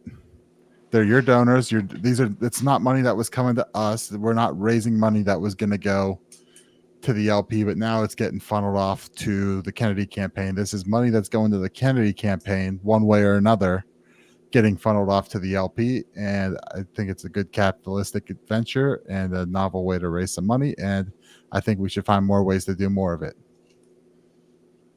Yeah. It's definitely a good fundraising bit. And from the sound of it, at face value, it's not illegal, by federal standards. But Nick, you're more of a party bylaws guy than me. I'm just, hold on a second. It's quite, there's the whole bylaws situation on it. I think it's going to come down to opinion, because I really think it comes down to an opinion on it, right? So you have, it sounds on the face of it like, yeah, I'm going to help Kennedy get money and I'm going to use the LP to do it. But really what it's saying is, like I said, money's going to get to Kennedy one way or another. We can benefit, or someone else can, or whatever. So let's take this and we'll use it. And I know some of that money is going to go towards supporting our candidate, Chase Oliver. So is that more money? Is that more money, in the bank account of the party to do a party business? And even our, in some way, is the Kennedy campaign funding an opposition race by doing this? Yes. In some ways, that is, they're funding their support that is going to come from this money that goes to the Chase Oliver campaign. But so it's a in some ways, zero-sum game kind of thing where we're getting something out of it financially, but also potentially getting something out of it in kind of like a notoriety PR kind of a thing. Right. So there's all kinds of, there's all kinds of games going on right now because of this. Pennsylvania, there's several things going on, and I think there was Let's say he Jeremy raised Coff. $50 million. Like Get $5 10% million of that. cut would do us a lot of good. Yeah. Yes. True. So I get a. I don't so really see the issue. I saw a Jeremy Kaufman post that was like, "Hey, this is a great idea. You know, people are whining and crying, but like for doing nothing, And look, we're getting money in." And like I'm the curious people what who are our freaking audience out. thinks. So somebody posted earlier today, like, why are libertarians worst enemies? And it's 100% true. And I tweeted laughed back at at it. her. I said it's because we live on principle, and living on principle means we cannot compromise. And so by not compromising, you're automatically taking yourself out of the game. And when you do compromise, you hate yourself and you take it out on other people, which is exactly what happens every single time we do something that isn't 100% fully on board, aligned with every single principle that we have. And Right. look, the people who are most furious about this are the people who still think that Chase Oliver and Mike Tremont might end up in the White House. Like it just ain't gonna happen. Chase isn't gonna get enough percentage to maintain ballot access in his home state. Okay. They ain't even getting third. If he has a groundbreaking best performance that we've ever had in 50 plus years, or 50 years rather, he's going to get 5%. Yeah. And With RFK, that's not going to happen either. You know, Slam dunk, best ever. Well, In and that would be because he is the only candidate that is both eligible and credible at that point. Because you have a 25th Amendment dementia patient and a convicted felon, and both of them by law cannot run. That's how Chase They would gets still 4%. replace them with somebody who would get more votes. Look, Yeah. look. So- I just the Chase Oliver campaign, in my opinion, is failing miserably. Look, this is at Freedom Fest. This is at a festival for liberty and freedom, and he has two people in the audience for this interview, and they're campaign staffers. According to the first comment, they walked out with him. This is an interview with reason. If you look at the Pork Fest picture with Mike Termott, there was less than 24 people at Pork Fest who wanted to hear him speak. And Chase didn't even go to Pork Fest. Apparently, I think maybe someone told him he Look, he Chase wasn't welcome, turned down the highest profile podcast out there. Okay, he turned down Tim Pool saying they're irrelevant. Like, you're not going to get the votes. and he's if you dodged don't Dave get out there. Smith. And he's dodged. Dave Smith offered him a place on his podcast, and he has not taken him up on it. That's Like, the biggest in the libertarian circle. Like, you know, any of the, like, I think Dave had Joe Jorgensen on, right? I know he definitely said he had Spike Cohen on. Oh yeah, yeah, Like, yeah. like that's, you don't turn down big media. You know, I get that Chase didn't want to go. Chase didn't want to go on Tim Pool's culture war thing and fight it out with Jeremy Kaufman about the LP. I get that. There's one thing But Chase could do. but It's talk. So he could talk with Jeremy Kaufman, and like that would be a very interesting debate. I would Right. think. Well, I get, I could, but when I'm saying, Chase- when Chase was doing his Senate campaign, he made a promise that he would never engage in the culture war. But he's got an Austin Peterson interview from last October. Yeah. Where he engaged in the culture war. It's also well, I'm saying, never use his likeness to advertise for the LP ever again after he did walk 2022. that, yeah, he did walk Like- that back eventually, but yeah. Yeah, but it doesn't, like, he said it. Like, he's someone. well, something he can't told be me trusted, in my opinion. when he ran for Congress. He told me personally, is like, I would not go on Tom Wood's show, and I'm like, well, you're not going to get invited, number one, but also if you did, why not? And this was before any controversies with Tom Woods, or like he just saw him as like, oh, it's the bad libertarians. I don't want to talk to them. So It's shooting yourself up the butt as well. so I get that that Chase, you know, he was making the whole, I don't want to go fight Jeremy Kaufman about, you know, on Tim Pool about internal LP shit. I get that. Yeah. You know, probably still should have done it, but my understanding of what happened at least from what Tim Pool said on that, was that he ignored it. It was straight up ignored versus saying, hey, look, I don't really want to project this at the start of my campaign. I'm happy to talk to you on anything, on, these ideas or those ideas, or let's work something out. But my somebody from the campaign eventually told Phil Labonte to eat a bag of dicks. Yeah, like it was completely ignored. Yep. And then the supporters of the campaign, then the hardcore supporters of the campaign were like, well, why? I've had a fucking tweet that had a comment on it that Tim Pool retweeted because it was so far out there, claiming nobody outside of the LP knows who Tim Pool is. And it's like, Tim Pool ain't even a libertarian. He's not a Libertarian Party member. That's great. Right? We're not hiding anything here. He's a Republican Party member. No, Tim Pool is an independent media venture that pulls some of the highest numbers in that space on YouTube, if not the most. Several million unique, several million individual unique people, like, daily. He is a big deal. He's almost as big as Liberty Libation. 2010 Sean Hannity numbers. Yeah. Oh, he's huge. Is this another issue Jack, of you're like muted, the buddy. Libertarian being like the worst enemy, your own worst enemy thing, the principal thing getting in the way, and like this is what we're saying, like, but we the saw cut that your at nose to spite your face. Like, we saw that at the convention where there was all the screeching about RFK and Donald Trump being there. Like, well, how dare they invite Donald Trump to be here? And it's like, motherfucker, they invited, how dare we have, like, they invited RFK, discourse, they invited Donald Trump, they invited Joe Biden, and I went on record at the time on this show saying I am in full support of Donald Trump coming, and I am in full support of Joe Biden coming also. Let's hear it out. Let's put them in front of us, because 100%. You know what, the Trump campaign, from what I can see, is fucking serious about winning libertarian votes. Yep. It's fucking serious, and there's stuff going on in Pennsylvania I can't talk about, but there's shit going on here. Interesting. Oh, there's shit going on in Georgia as well.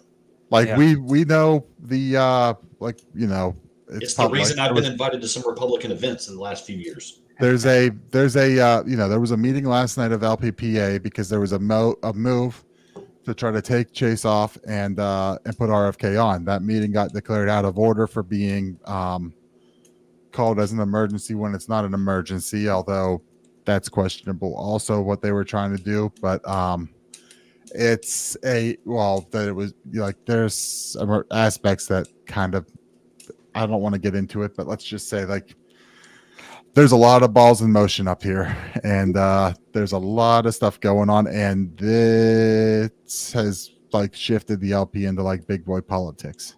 Yeah, and you know what? There's ways to be principled and use that principle to get your way on things, and it doesn't mean you get everything, but the realistic situation is that Chase Oliver is not winning the White House. Dave Smith, if he's running, isn't winning the White House. RFK isn't winning the White House. RFK is not winning the White House. That's not Nobody happening. expected that from them. We just expected to make a splash, and that's not happening. Right. And the splash we make should not come from the turd we throw in the punch bowl when we're invited to the dinner party. Right. So there's a splash being made. It's it's not necessarily because of the actions of the campaign, but just circumstances and the position that Angela has put us in. Mm-hmm. That the LP is the fucking kingmakers in this, right? It's basically like, in ways, the presidential election is kind of up to us at this point, and we have one campaign. It's Joe Biden or it's Donald Trump, and one campaign has at least reached out and said, "Look, let's give you something in this." And you know what? That's how the Overton window moves on the national level. That's why, like, I came in on the Mises Caucus where it was, "Hey, let's go focus on the local level shit. Let's run people locally where we can win. Then at least we can stop the terrible shit that goes on, the mask mandates and shit like that was going around at the time." So, it's I have no fucking illusion that that any libertarians winning, office at the national level and at the state level, there's a whole lot that's, like, way out there and probably not happening, even for, like, at state rep races or things like that. But there are plenty of local races. Local races are winnable. They do happen. We have, in 2021. Now Pennsylvania's a weird case. There were like 120 something, I think, victories here, although that's a lot of those were not great positions. But you know what? I went out with one of the other candidates running for statewide office here, one of our other libertarian candidates, to a street fair in York County. So that's like a couple hours away. That's over on the eastern side of the state, near kind of the Maryland border. While we were there petitioning, a guy came up and said, "Hey, I'm already a registered libertarian. I was actually one of the guys." We call it the Moulton Maneuver after Chuck Moulton, who now lives in Tennessee. But basically, in Pennsylvania, the way it works is the major parties have the primaries before we as a minor party have to file. So we can look at where they leave gaps, and we just put people in. Yeah. So this guy came up and said, "Yeah, I was a Moulton Maneuver candidate in 2021 for school board. There was an opening for a school board position that nobody stepped up to fill, so we put him in, and he won. And you know what? He's school board president now. Darn right. And you know what he said? And part of the discussion, he's like, you wouldn't believe the kind of stuff that, he's like, they kind of get pissed about, quote unquote book banning. He's like, I'm not banning anything, but it's got to come down to, parents raising children and this and that. And we don't control we don't have any veto over what teachers stick in their own in-classroom libraries. But you know what? We made sure that we told the teachers, hey, you have to send a list of every book in your in-classroom library home. And if parents see something they think is objectionable, their kids, you can't give their kids that book, because he said there is some insane shit in there. That's a good in-between for not banning something. Yeah, this is what me and Binkley talked about for a good 45 minutes on the podcast, on Free Georgia podcast on Monday, is local stuff. And the whole idea that people still believe that RFK or a libertarian is going to win the presidency is patently absurd. And the thing that we need to be doing, rather than trying to win the presidency and spending ungodly amounts of money on our presidential campaign, is making these kinds of deals and playing politics at the biggest level. Because you're right, Trump came to our convention. That's never happened before. Yeah. RFK came to our convention. That's never happened before. We haven't had enormous people. I feel like we should look at it come to the convention. Oh, sorry. No, go ahead. I feel like we should look at it as almost like not every of the 32 professional teams in the NFL are gunning for a Super Bowl every year. The Jets are in a team building stage. And if you spend all your time trying to just get it, then you're going to miss out on the long-term thing. When you're drafting and what positions you're going for. Yes. Don't just get the flashy players and build a team. Well, you see that in hockey too, or other sports like that. Right. Hockey, baseball. You get to the trade deadline, the teams that know they're out of it, they trade away big players to another team for that short-term deal, and they get rookie picks next year. Yeah. Absolutely. And that's exactly what we need to be doing, and focusing on local elections and local things. It's the only way that you're going to change a large number of people's minds over a long period of time. Okay. Yeah. Brand building. Showing them issues that affect them on a day-to-day basis and showing them how you can help change that and make things better for them. It's honestly the best way to do things. And the concept of the principles too. And so I know that we're a party of principles, but there gets to be a point where you're aren't we trying to get our principles to impact people's lives, like you're saying? Mm-hmm. And I don't know, man, there's just there's a gray area where I think a certain amount of compromise is to shift it from your personal, this doesn't feel right to me, but it actually might do the most good. I think people have a hard time with what feels right versus on paper, what will be more beneficial to people. And those they're sometimes in conflict and they can feel funky. But Chris has a problem with your point. He says, bad analogy. The Jets brought in Aaron Rodgers because they wanted to go in the Super Bowl. I get your point, though. Oh, Yeah, Aaron Rodgers played all of what, 7 minutes?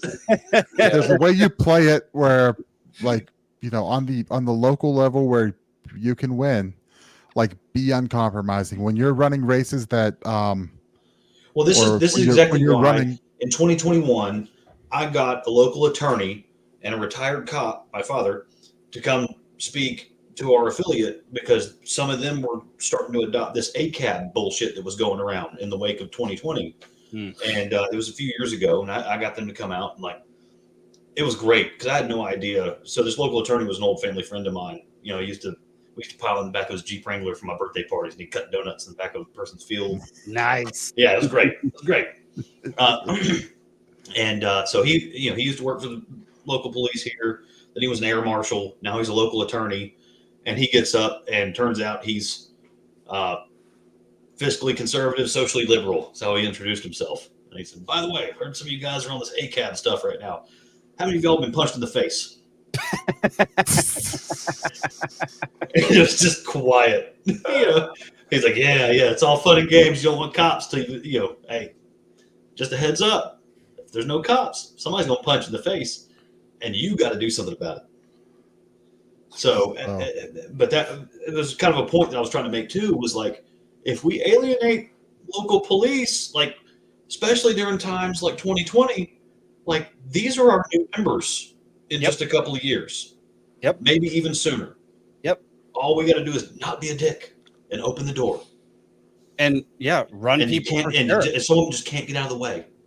Run people for sheriff, man. You don't need experience as a police officer to run for sheriff. That's exactly right. But it's even better if you are, and you've seen the tyranny because you were told to enforce it or lose your job, and that's when you put the middle fingers up and quit and run for sheriff. Hey, there's a party for that. There we go. That's what I like. Absolutely. There we go. Yeah, you start seeing the bullshit and you run it for sheriff, right? Like, so all we have to do is just stop being such blanket dicks to cops across the board, because a lot of them are really our friends. A lot of them are. Yeah. A lot of them are. And like just like any other human on earth, cops can be brainwashed just the same. Okay, cops can be indoctrinated into things that they never intended to be indoctrinated into.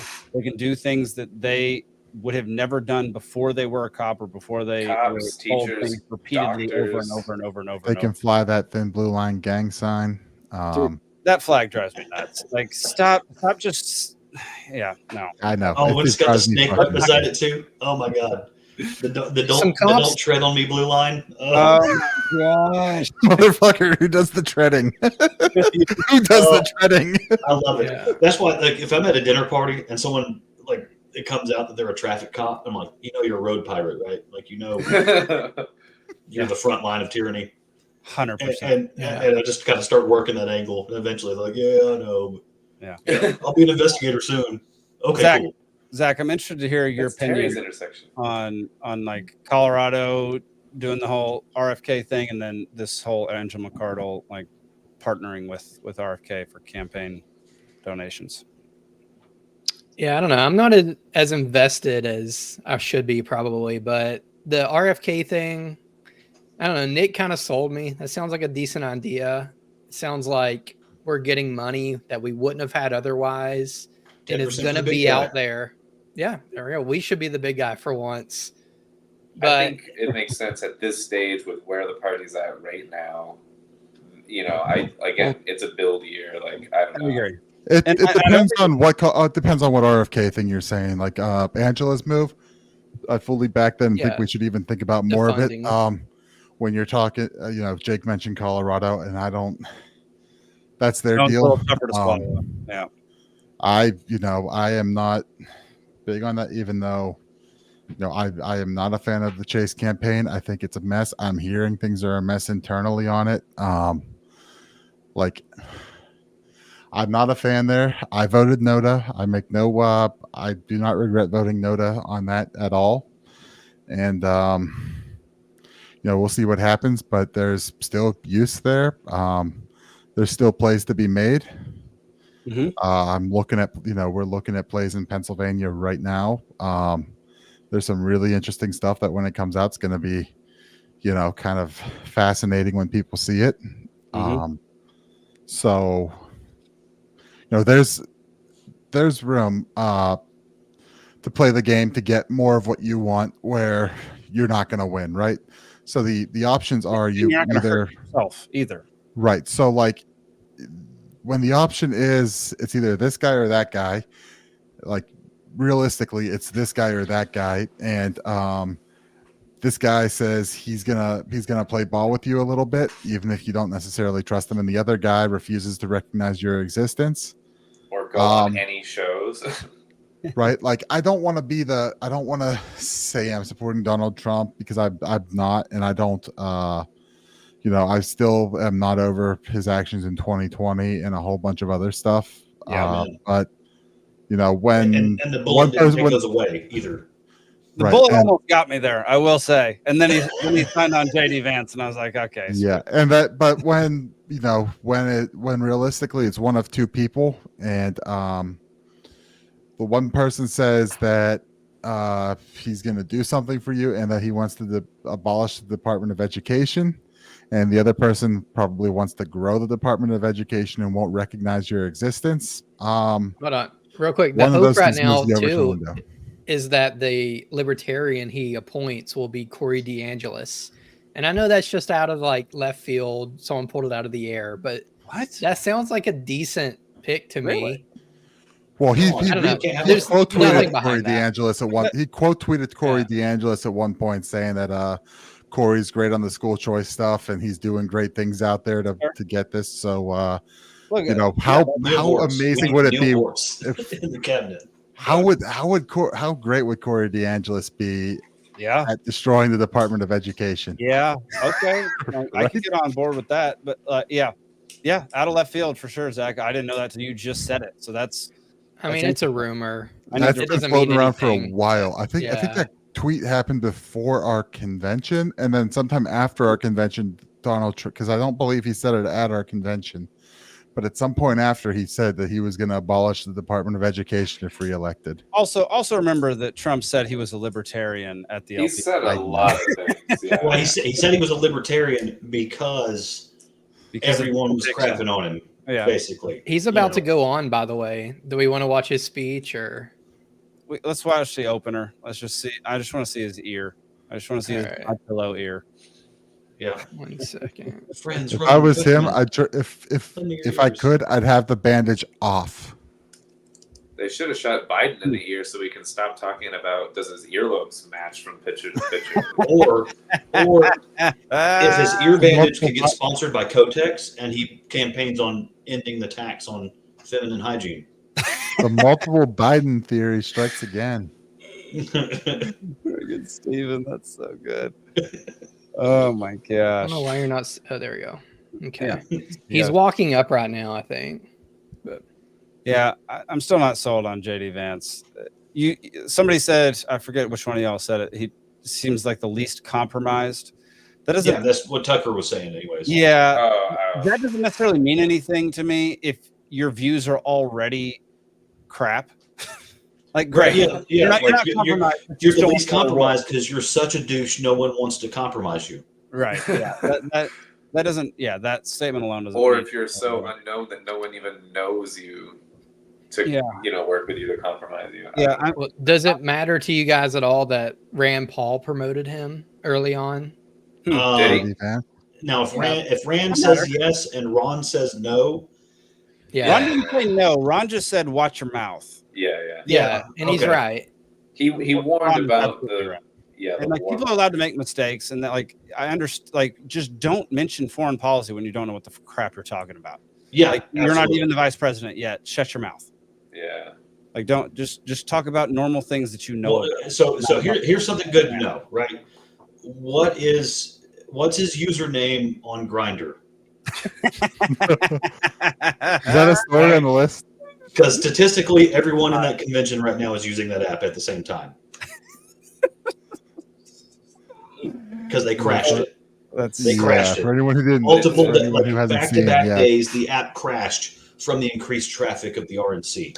Really? So, yes. So that would be the good question of Mr. Vance, what is your Grindr username? Because he's had 6 names or 3 at least that we know Right. of. Yeah, throughout his whole life. on the left. Yeah. So are you the next Carlos Danger? Do we have anything to worry about there? Look at Hulk Hogan talking to JD Vance. That is awesome. What is this world? What are we doing here? Well, hey, I don't know. I thought Donald Trump with Afro Man in the American flag suit was a much more iconic picture than JD Vance talking to Hulk Hogan. Friendly neighborhood reminder: Trump is in the WWE Hall of Fame. Okay, yeah, I like that about him. That's great. But like JD Vance talking to Hulk Hogan is just weird. This is strange. Hulk Hogan's wearing a do-rag. He always? Given the state of today's politics, though, it would be a little sus if it was Vince McMahon. Oh gosh, let's hope it's not Vince McMahon. Then we would know his Grindr username for sure. Oh man, yeah. Let's see. How long till Trump actually gets on friggin' stage here? Yeah. It was supposed to be latest at 10:30, but who knows? Zach, he showed up 45 minutes late to the speech at the Libertarian Convention. He's walking in now. Yeah, but he's just going to stand there as they play "Proud to Be an American." So yeah, he's going to the entire song. Let's unmute it. I want to see if that's playing right now. And they need to repel Lee Greenwood from the rafters. I thought Lee Greenwood already played the RNC. What is this?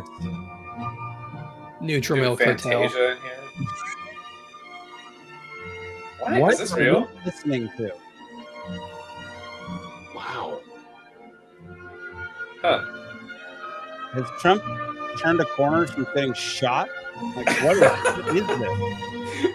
Or is he just deaf now and he can't hear anything? Well, obviously they couldn't sign Tenacious D. Oh, it's Melania coming up. So this is a convention. How do they do votes in such an insane space?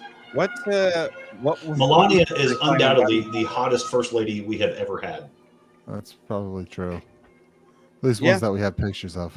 There were a few back in the day, like Jackie O. What Jackie at the time, I think. Marilyn Monroe is a close one. You know, the first mistress. Yeah. And now we've got mail order. All right, she's speaking. Brian says he thinks they do votes by acclamation pretty often. So like, do they like? The... I don't know how they do it, but I know like because delegates are pledged based off of the primaries. Do they even bother holding that vote, or is it like, all right, we know we have this many people here, That's and exactly what it is. They don't actually vote. So we know, but I know they also had to adopt the new platform and some other stuff. Yeah, but so, dude, I think the RNC is just one big show. I don't think they actually have real votes. I can't see that happening considering what a zoo it is there. I haven't seen anybody wearing a leotard or anything yet. Dude, if you everyone give me has clothes on. If you give me 50 grand, I can make the LNC convention look like this. That's not a bad price. What was the music that Brian was talking about that they played when Biden? Yeah, I was wondering that too. What were they playing? Brian? Yeah. Anybody know? Was it the Jeopardy theme song? Chris says he'd vote for that gummit. Monica I was trying to do it too. The OG Hawk Tua, right? Trump looked so dumb when he was younger. I mean, he looks dumb now, but he looked even dumber back then. Visitors from around the world. You're fired. He wasn't just an American entrepreneur. Yeah. What is Eddie Murphy for voice? Doorman? A folk hero. Celebrities and sports stars wanted to be seen with him. Who cares? Politicians sought his approval. And New York. Are we going to get the Jeffrey Epstein photos here? Brian says it was patriotic music that then turned into war music. It was weird. Oh. Right on bar. The Wallman skating rink in Central Park is open again. Still, The city spent nearly 6 years and $12 million. He's still bragging about that. He made a skating rink in 30 Rock or whatever. I don't know what area it was. How long this segment is on this stupid video. Well, they did the same thing for JD Vance. They played like this long thing about how he was a poor kid with nothing to show, and then he went into the Marines, and then he wrote a book, and he, you know, just his whole life story, and then he recounted it all again in his speech. That's right. Yeah. That's like what a load of crock, man. That's what they were like making fun of, like on the propaganda report, was like all of that kind of stuff, and how just like this over the top dramatic flair to all of the stuff. Like he grew up with nothing, you know, like pre-Ozempic Oprah. Yeah, seriously. I'd be interested to hear from Nick, you know, in the coming weeks or whatever, if he thinks this is working. Because, you know, JD Vance is definitely going after his area. Like they mentioned Pennsylvania, Pennsylvania energy, things like that. So I'd like to see, you know. Yeah, my understanding is there's going to be a lot of JD Vance in Pennsylvania. Do you hear that last year or the year before or whatever during Christmas, Canada censored out the scene from Home Alone 2 where Trump was there? Like, what are we fucking doing, man? Yeah. But there's here's the Simpsons shot here. Yeah, there was an article I saw today that I believe it was Eric Trump who said that the basically that it comes down to Pennsylvania and where Pennsylvania goes. Like I think they've looked at all the scenarios, and I think they believe they need Pennsylvania more than anything else in order to secure the win. Interesting. If Chase does sway the election, let's say it's very close between Trump and Biden and Chase has the margin of victory, do you think that'll be talked about in the news at all? Yeah. Like, will that ever be acknowledged? Well, the issue is that it's not going to be Georgia where Chase has the margin on a runoff like that, because you've also got Kennedy there who's going to be pulling. Yeah.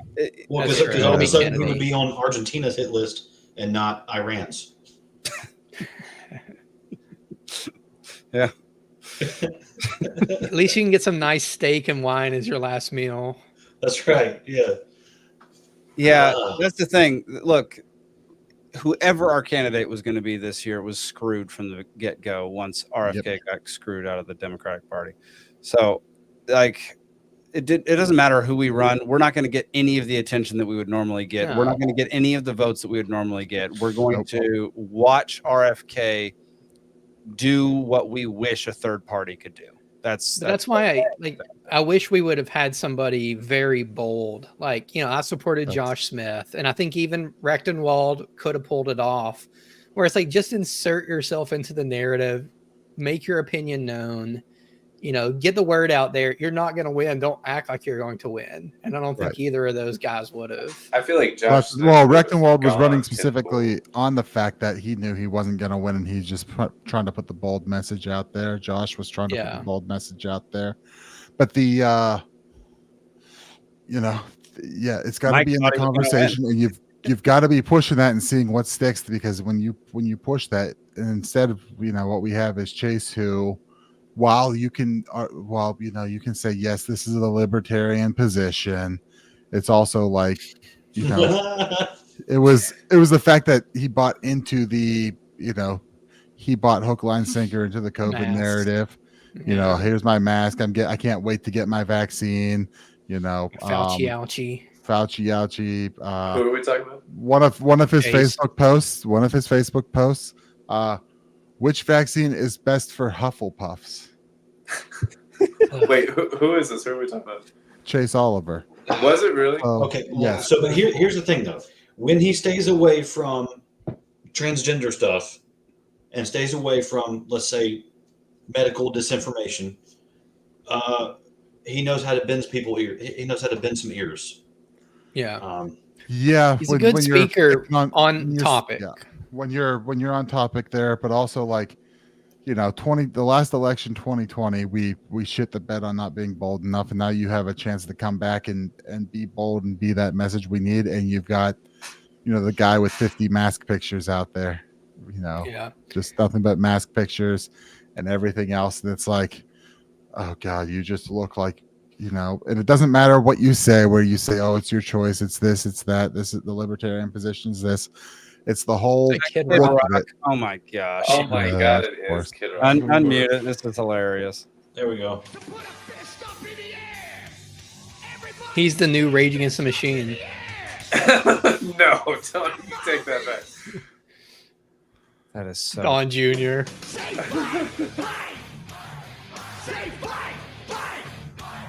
Oh my god.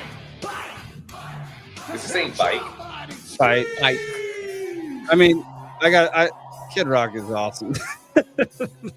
He just does whatever he wants. How did that guy have so much stinking money? Every time I visit with Haley's parents, they talk about the time they saw Kid Rock. Every single time, there's not one visit with them. It's Christmas, it doesn't matter. They talk about Kid Rock, man. They love him. Oh my god! Like people, like yeah, I don't know how Kid Rock's famous. Oh, he was big. He was big for a while. I know he when I was, in and middle I don't. school. Yeah. Yeah. But it's not like when I was in high school. Well, no, when I was in like middle school, my brother was in high school. I used to wake up to like hearing Kid Rock blasted out of his room every day. Yeah, Cowboy yeah. every day to start the day. Yeah. I miss his midget. What? That was a sore loss for the whole country. Yeah. Yeah. I don't know. That's Like Kid Rock outside of like doing this is not super relevant anymore, and you've got a bunch of boomers here acting like he is. Come on, he almost destroyed Bud Light single-handedly. Yeah. He's the next Ted Nugent. Yeah, at least Uncle Ted is actually insane. Wow. And he's from Detroit. Donald Trump is crazy. Like I think they're pulling people like that right now. Anybody from the Rust Belt, like Detroit to Pennsylvania. There you go. Kid Rock's got Tennessee on board. Oh, is he from Tennessee? Yes, he lives sir. in Tennessee, yeah. Oh, okay. Is he from Tennessee originally, or does he just live there now? I don't know if he's from there, but he's definitely been there for like the last 20 years. Oh yeah, no, he's got a replica White House. Yeah. Which way do you think George is going to go this year? Who's George? Georgia. The state. Oh, Georgia. Trump. Well, George has been purple. That's what I mean, yeah. Although that's been in Senate races where Republicans put up retards. And where they might have stole it. Well, and with the dead people and the stuffed ballots, we also go purple in presidential races. And the illegal voting machines that are explicitly banned under state law that are used. Yeah. Well, no, I'm sorry. Excuse me. In Brazilian elections, we insinuate that the identities of dead people are assumed to boost the numbers of the unfavorable candidate, making us purple. Did you guys see that? Those boxes that were under tables that were covered with cloths, that wasn't against Georgia election law. And they didn't kick everyone out and then turn the lights back on once the coast was clear and pull those out from nowhere. Those were Brazilians, and we favor the YouTube policy of not meddling in Brazilian elections. Yeah, none of that happened, and it definitely wasn't on camera where everyone saw it. That's right. There was a video that I saw that I should have sent to you guys where it was a woman that was shown her voter history, and she's like an older lady, and she's like, I was registered but never voted, not in a midterm, not in a regular, not in a primary, nothing until 2016 was the first time she voted. But there was under her name, there was every possible chance to vote. It was like voting for someone or whatever. Anyway. That was one of my favorite moments. That's misinformation, Alden. My mom died in July of 2020, and that was one of my favorite moments, was getting in touch with the election board locally and being like, Mom's specific wish was do not let her vote Biden in November. That's so good. That's so good. If Trump doesn't come out right now, I'm done with this garbage. Yeah, I mean, I thought you liked Kid Rock. What? Yeah, when I was 12. I don't like this whole scene. I hate this whole thing. Get this man some flamethrowers and a midget, and I'm gonna keep watching it. But the only way to up the ante is to get Limp Bizkit now. Oh, there you go. Yeah. It'd be great if Biden did that. It's like, I don't see anyone dressed like a. Jake's gonna have to take another test, y'all. I don't see anyone dressed like a fairy here, or a caveman. Isn't that so Very weird? strange. Everybody's very properly dressed, suits and ties, dresses. Nobody's drinking. Well, not in They're front of us. probably drinking. Oh, they're drinking, and statistically, at least 2/3 of them are on Grindr right now. And cocaine. All right, Trump, either come out on stage or we're leaving. And I know that our viewership is super important to you. So, Yeah. sure I mean, I can keep an eye on it if we want to keep going. keep an eye on it. I'll be the other. We'll see. We'll just have to watch and pay attention over the next few weeks of whether or not Vance can advance the campaign. I knew that was coming. But The UFC guy just came out. Dana White. What's his name? Dana White. Yeah, Dana White. All right. Let's go to the bank not giving this guy his money. Why are you refusing to allow me? Why are you refusing to allow me to withdraw money out of my bank? I've asked for a £5,000 withdrawal. Why are you refusing to give him up money? No. I'm sorry. I'm asking you why. I'm asking you why you're refusing to withdraw my money that's in your bank. No, I wouldn't. Would you? So this guy came to his bank, wanted to withdraw $5,000. They refused and then kicked him out of the building. Perfect. Wow. So after refusing to give withdrawals. Yep. No, I'm asking Asked you him why to you're leave the refusing to give him premises. my money. They wouldn't allow him to Right? withdraw the $5,000. That's when you close your account. and Right there. 5,000, I guess, pounds. Pounds, yeah. I'm in a public place. You touch me to sort. I'm in a public place. No. I'm asking for my money. Wow. I mean, here's 10 I'm grand. asking for my money. You know, anything 10 grand and What's your over, name, badge got to be approved by the local Federal Senior Reserve. branch manager. Takes a few days to mobilize that kind of cash. Don't touch Yeah. me to sort. So I'm the entitled to point withdraw. was that get out of fiat, y'all. Like, don't think that you actually own your money if it's in the bank. Your money goes down in value every single freaking day.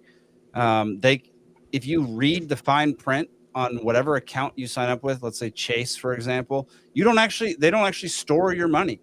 They are allowed. Chase does more than anyone else. I gotta tell you that. So other banks in the country, 10% is all they have to keep. I think Chase keeps 20. Okay. Well, Chase keeps a little more, but 10%, you're right, is the minimum requirement that they have to keep on hand of all deposits. And for 2 years, it was 0%. Somehow they got it re-implemented that it was 10%. It was wild. They took out. Really? What 2 years was the zero? 2020, 2021. Oh, of course. They took it out and said they don't have to hold any reserves whatsoever. And that's when we had a shortage of change. Oh, isn't that no one had change. Yeah, that's crazy. Change was there. The Federal Reserve just wasn't distributing it. Yep. Look, this is my favorite issue to talk about. This is the thing that I read the most about. That I constantly read books about it. I listen to podcasts. Get your money out of banks, or just be okay with the fact that you don't actually own the money that you put into a bank. Okay. There are going to be certain places you can put your money that are much better, like certain banks, like what Steven just said. I didn't know that Chase keeps 20%, which is better. But let's be real, it should be far more. It should be at least 85, right? Like, Well, it depends on that, crap. right? So, like, there's different arguments on that, and there's the bank's like argument. I think what is it, Custodia Bank that what's her name was trying to get in Wyoming, that they denied her a Federal Reserve license for a bank there, but I think the way that it was being divided up there was that for demand deposits, so like a checking account where you expect that money to be there because you're going to need to spend it. Mm-hmm. I think they were ensuring that they were at like a little over 100% funds there, and then in a savings account that's less touched. Right. Then they balance it out by saying, all right, your savings account is where we'd be able to lend that money out and make a profit on it, but the checking account is where we're going to ensure that money's actually there, I think is what was going on. And the banks and the Fed don't like that idea. No, of course they someone don't. will be responsible with your money. Look, that is not the worst bank. That's fantastic. I actually am a fan of that. But the thing for me is, I would be okay with this if it wasn't in the fine print and you were actually told this when you open a bank account at a bank. Like the idea that they can put this in the fine print, that you don't actually own the money, that they don't actually have to keep stores of it in the vault or whatever. This is kind of like the thing across the board with so many things, though. Like Instagram's like, if you post something, we own it. Adobe is like, if you make something with our software, we own it, like, and can sell it. And Are you serious that Adobe does that? yeah. I knew Instagram did that. All my products are Adobe. Don't tell Adobe that. Do you have Adobe like on your computer, or do you have like cloud level shit? Like I have Creative Cloud. See, that's why when we were in college, I had to get on the phone with Adobe and was like, sell me the shit. I don't want the pay by month service. And they were like reluctant, but they did it. And I have to use a computer from like 1985 for the rest of my life now because I will not get Creative Cloud. And I have to use an old computer to use my old programs. I can't do the things that I need to do with video if I don't upgrade. And maybe I could switch over to Final Cut, but man, Adobe has Premiere, Photoshop, Lightroom, effects, like it has everything. Man, that is so disappointing. Yeah, I mean, there's a fantastic movie called Terms of Service on Netflix, documentary about you just signing away basically all of your rights to all of the information you could ever have. Go watch it. It's called Terms of Service. I'm gonna watch that for sure. Yeah, because Photoshop they can use any image you. That's what Alden. That's what we were just talking about. Yeah. Well, I don't actually upload any images to. I don't actually use the cloud to store anything. It's all stored on my computer. There you go. I don't know how it works where they would know, but. Well, yeah, none of my stuff gets stored online. I do know that for sure. So that's interesting. Okay. But yeah, terms of service. I mean, it's called fractional reserve banking, y'all, where they hold a certain very low percentage of what they actually deposit into your account. And at one of these days, we're gonna have some Liberty Libations specials where we don't get drunk and we actually talk about the Federal Reserve, the history of it. We're gonna. My plan for this show is to expand Speak for yourself on the multi-night per week, where we do more specials, where we talk about more things, where we tackle larger issues and talk more about liberty philosophy. I would love that. Yeah. Oh, you were at one point talking about letting each of us do our own thing at some point. Doing our own episode. Rotate weekly something. Yeah. Yeah, and we'll end up having something like that eventually. Since we left the Libertarian Party, we've been trying to regrow things a little bit, so that we can get back to solid ground and actually. Oh, here we go. Brian's chiming in too. He says he can talk about the Federal Reserve while he's drunk. Yeah, bring it. All right, Trump's finally on stage. Here we go. Just unmute. He's up there. He claps for himself. He's wearing the bandage. I would have the bandage off if possible. Yeah, I guess the song. I freaking knew this would happen. Why is he going to stand there for the whole freaking song? It's such a weird.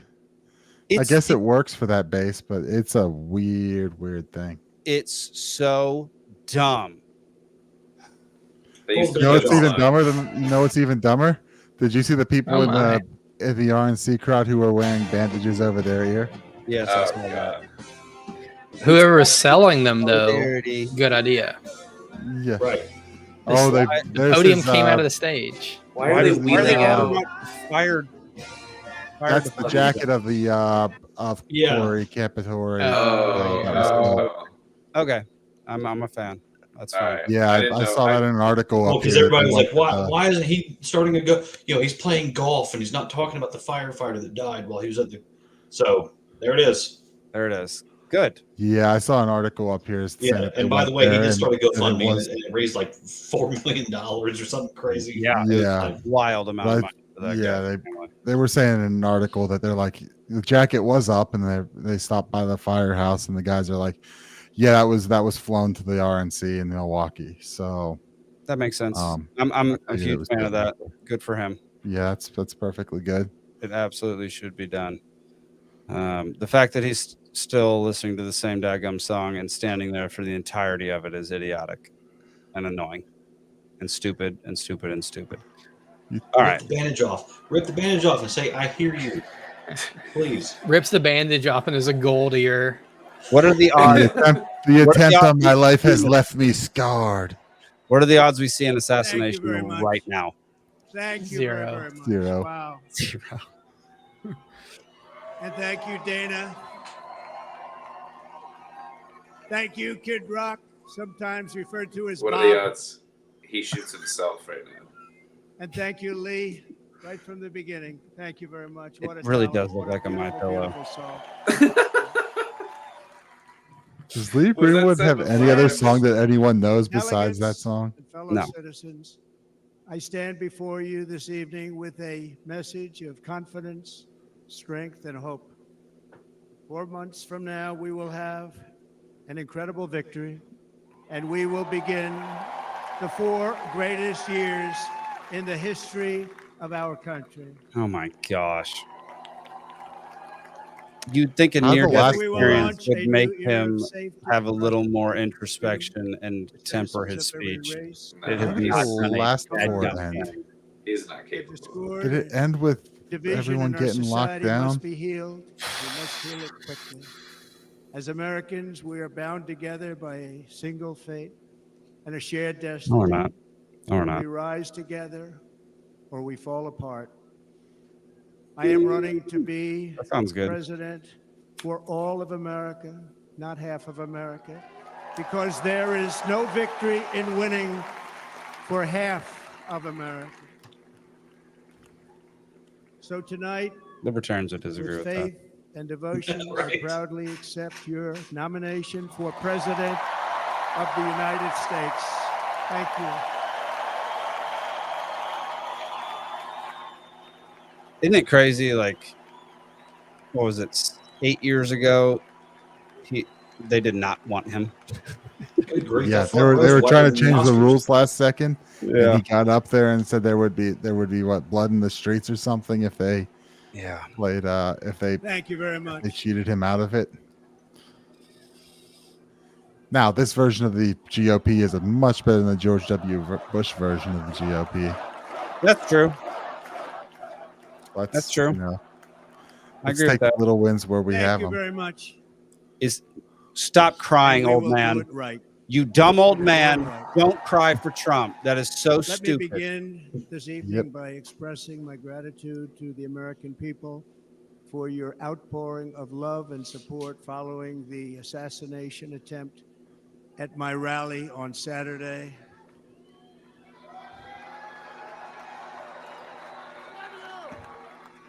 As you already know, the assassin's bullet came within a quarter of an inch of taking my life. That's So so many wild. people have asked me what That's happened. insane. Tell us what happened, please. And therefore, I will tell you exactly what happened.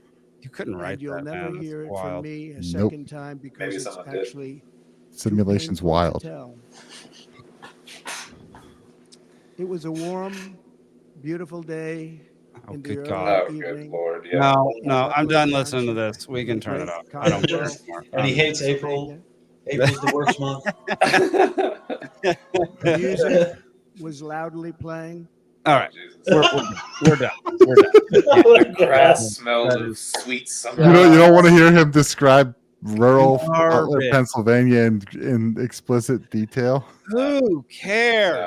I'm Oh not my gosh. checking out Okay. before that. Look, if you get emotional, I'm sorry. If you get to the point where you're weeping about a man coming on stage, a man who isn't who morally is absolutely heinous and horrendous in basically all aspects, a man who did not fulfill 98% of his promises last presidency, if you're weeping because you're so happy to see him on stage, I'm sorry, he is your god at that point. You have lost your dadgum mind. That's an interesting If comparison. 17-year-old me can not cry when I finally see James Hetfield walk on stage, that old man can resist from crying at seeing Donald Trump. Sorry. That's I don't know if Zach's clicking things, but Brian's comment, it was a huge stage, the best stage.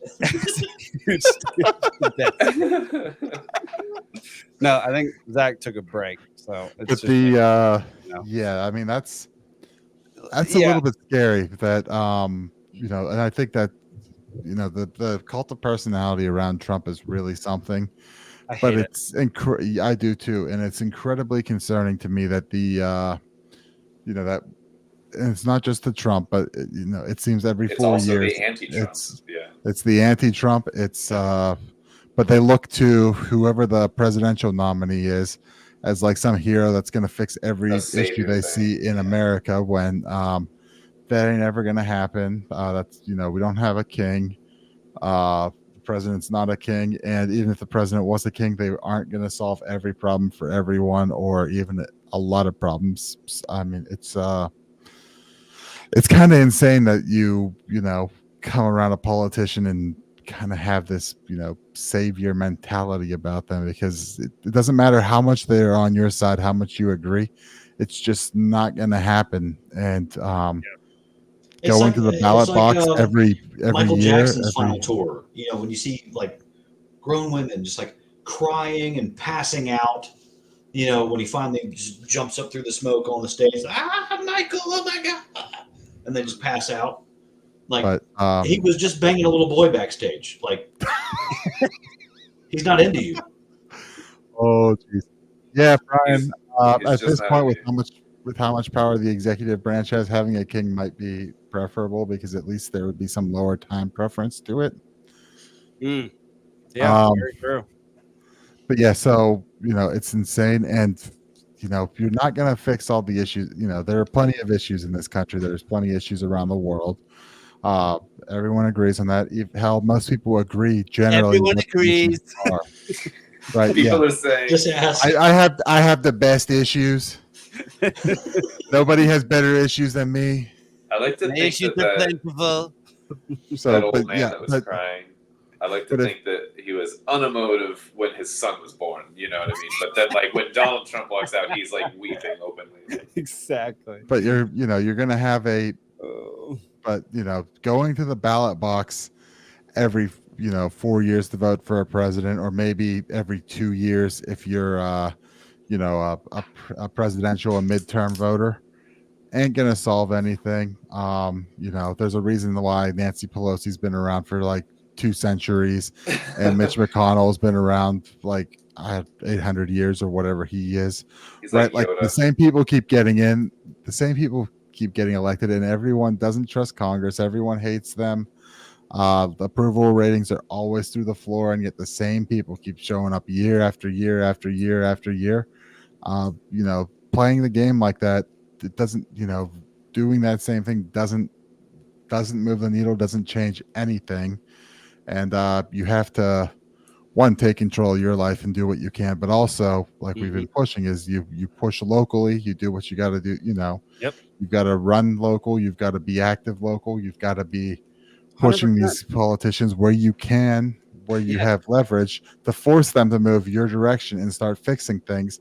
Because if they're, you know, they're following the squeaky wheel and what's in their best interest, as most humans do, and you know, just showing up to the ballot box and pushing a button is like, that's not your civic duty. That's like the very basic of you know, that's the basic participation trophy, is you get your I voted sticker. Yeah.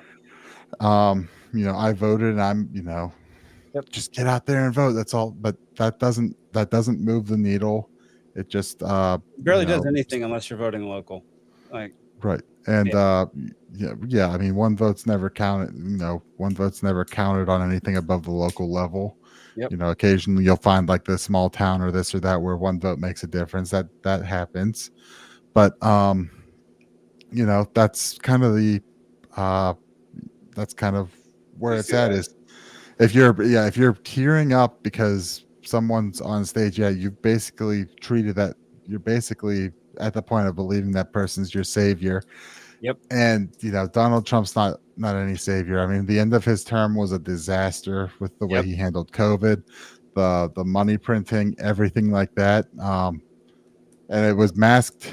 Probably a positive for Trump was actually losing that and letting Biden take the brunt of the inflation. Yeah, that was my whole idea, was that he actually is a freaking genius, and he's playing 4D chess, and he was like, I just printed all this money. There's going to be terrible economics the next 4 years, so let's let Biden do this. So there's definitely that aspect to it, but you know, there were several good things about the Trump presidency and a lot of bad, and you know, he ain't, you know, re-electing him is not going to fix any of those things before. Yeah, and just the whole idea of celebrity, I don't know where it all it came from. I remember seeing documentaries about like the Beatles and watching these women lose their dadgum minds when the Beatles showed up. I was thinking of the Beatles before when we were It's talking like, about when did this become a thing where somebody who is famous for speaking or playing music or acting, they became something that isn't human, you know? And like before the Beatles, it was Elvis. Yeah, Helen of Troy. You know, so you had Elvis, you had the Beatles, and wasn't much between them, and then Michael Jackson. You know, I mean, well, you know, there's some always degree the Backstreet Boys after that. This is why I suspect that there is CIA involvement in celebrity, in music, in movies, and things like that, and putting certain people at the forefront with certain socio-political messages and things like that.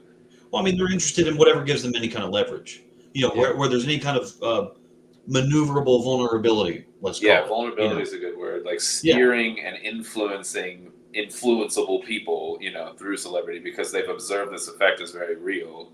Do you know that Ben Affleck has a higher security clearance, among the CIA facilities than some of the people that work at the CIA? It's just a weird fact. Anyway. Yeah, that's weird. The whole idea that you're gonna weep over Donald Trump makes me just pity you. Well, the same thing with the Pope. People are just crying over like he's Jesus or something. That's actually an interesting comparison. As Pope is a very good comparison. Yeah, I don't think just a man. 200 years ago. That's become a thing. I mean, this guy's just a shriveled up commie. He's not a pope. Oh no, the Pope is terrible. He's got to be the worst Pope to have ever walked. At least John Paul would have a backwards hat and give you a fist bump, right? I mean, if you look historically, there's been some pretty bad ones, like the one who I think dug up his predecessor and put him on trial. What? That sounds awful. Dead. I would love to see that. He pursued criminal charges against his predecessor previously. That sounds great. Let's do that more often. Let's dig them up. Dig them up. Let's put people on trial. I'm a huge fan of this. I don't habeas corpus my ass. Even if they're dead, it's just dig up their body, set their body there, and dig up their body. Habeas corpus. Habeas corpus. Oh my god! So there's been some insane shit that happened through the history. This is a whole sketch, Alden. That is perfect. We're calling it habeas corpus. Brad Binkley's going to be an actor in it. It's going to be fantastic. Habeas corpus. It's ridiculous. All right, y'all. I think I'm done chatting about somewhat meaningful things for the night. So y'all want to watch some funny videos? We got to cover the one thing I want to say too, because there's a lot of angst. You know, after the shooting this past weekend, there's a lot of angst. A lot of folks that I know on either side, you know, is this the end times? You know, is Trump the Antichrist? And this is the coalescence that's going to give him that global power, or is he God's chosen person, and that's why the bullet missed? He's the antichrist. Everybody's trying to put God in the middle of this here. Well, I mean, sure. I mean, obviously, God's all powerful and all that, but I don't know. Every generation for the last 2,000 years has had a credible case that this is the end times. Right. I'm still not convinced that ours is quite that exceptional that, this is it. Right. But one thing is going to be certain, if it's all really about to crumble, the dollar's about to fall apart, global war, nuclear war, all this kind of stuff all over the planet. Okay. So one thing's for sure. When you see the commies slow down, because right now, they're diligent. You know, there's stuff to be stolen, stuff to be taken over and pillaged. They are very diligent. They get hungry. They get ravenous. Okay. And so when the commies run out of stuff to steal, when the last billionaire has John Galted America, that's the telltale sign is the commies slow down. They get bored, they go to sleep, or they start attacking each other. Underground. Gosh, I want to John Galt myself. That sounds so good. You basically have. You've got the land in Montana. I know. I'm You working you on just it. gotta quit. You just gotta go on strike and quit doing anything. I'm working on it, man. We'll get to that point. Well, But that would mean you don't do the show anymore. No, that's not a thing. That would I'll be a just requirement to be John Galt is to not do the shut show your- anymore. Shut your mouth, Nick. I can be whatever I want to be. You're so un-American. All right, y'all. Let's watch some funny. Steven, I agree with you. Young Thug trial updates since that seems to be. No, we're not. We can talk about that next week. He'll still be recused next week. We'll talk He'll about still that. be recused. I'm We we're track the Young Thug trial now. He's pushing peace, y'all. We're going to funny videos. Thank you everybody for watching. We're gonna watch I've got 7 tonight. I think 7 funny videos for us to laugh at for the last 10 minutes of the show. So please enjoy. Go to peacefulsea.network to sign up for our email newsletter and know what Peaceful Sea Productions is doing all over the place. And Rabbit Eye Wine is our sponsor for the night. So go pick yourself up a bottle of Rabbit Eye Wine. Yeah. Uh-oh. Sorry, I lost my screen. Give me a second. There we go. All right. Here we go. This is an all-black band playing punk music. Oh my God, is this the comments? People are giving comments on what they should name their band. Oh my God, I've seen this legendary comment. Rage Against Child Support. We can't play the music. Oh my God. Black 182. My Criminal Romance. Oh my God. 30 Seconds to Jail. The African American Rejects. Audio Slaves. Guns N' Rosa Parks. Lincoln Dark.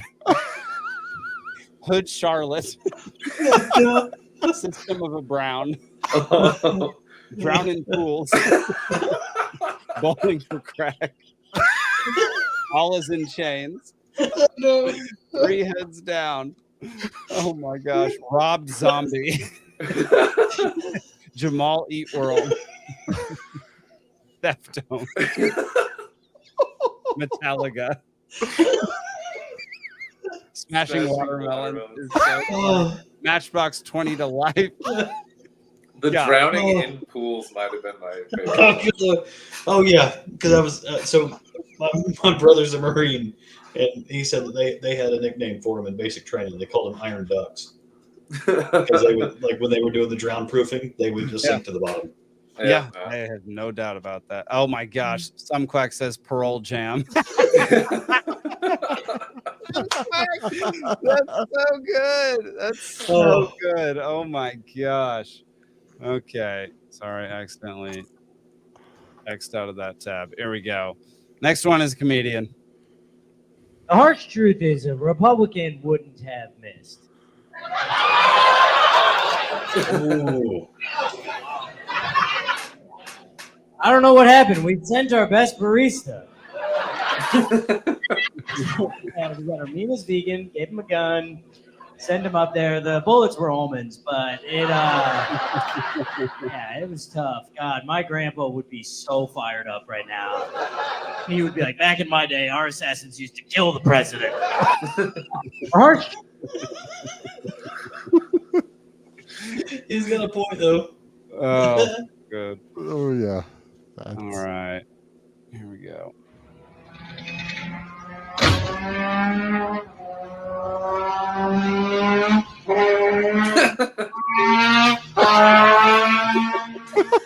Oh my God. I mean, come on. That is freaking genius. I love it. Oh, that's awesome. That's so good. This one you got to read, so I'll just read it out loud once it appears on screen.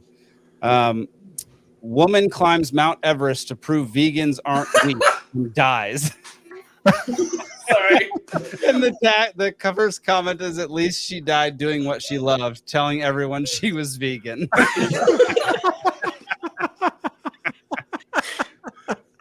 I read ahead and couldn't not laugh at that. Oh my god. Oh god. That's good. That was stinking good. There's so many layers that are funny to this. Woman climbs Mount Everest to prove vegans aren't weak. Dies. And then the comment just, oh my god, it just killed me. Oh, that's perfect. Oh, All right. This next one is when you build a sauna with your best friend since 5th grade. You got over there.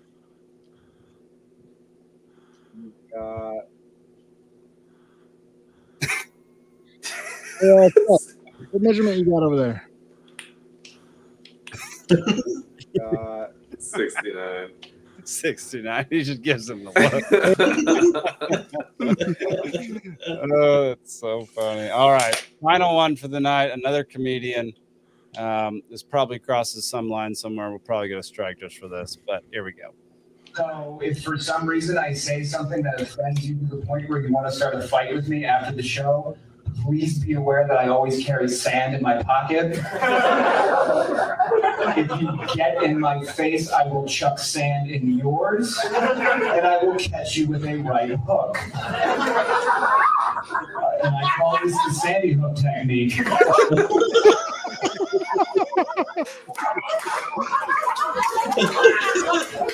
Because it's devastating when you never saw it coming. So, oh man, that joke kills. Oh. So good. Well, y'all, thank y'all, everybody who's still watching. There are a bunch of y'all still watching, so I really appreciate that. Thank y'all This is a for late everybody one who's tonight, too. listening to this tomorrow or tonight or whenever you listen to your podcast. Again, we are on Rumble, YouTube, Odyssey, Twitter, or X, as well as every single podcast platform that there is. I Should think we like merge those names and just call it Twix? I mean, people do. People do that. That's really? It's in our Discord. It's called It's a thing. Twixter, I think. Yeah.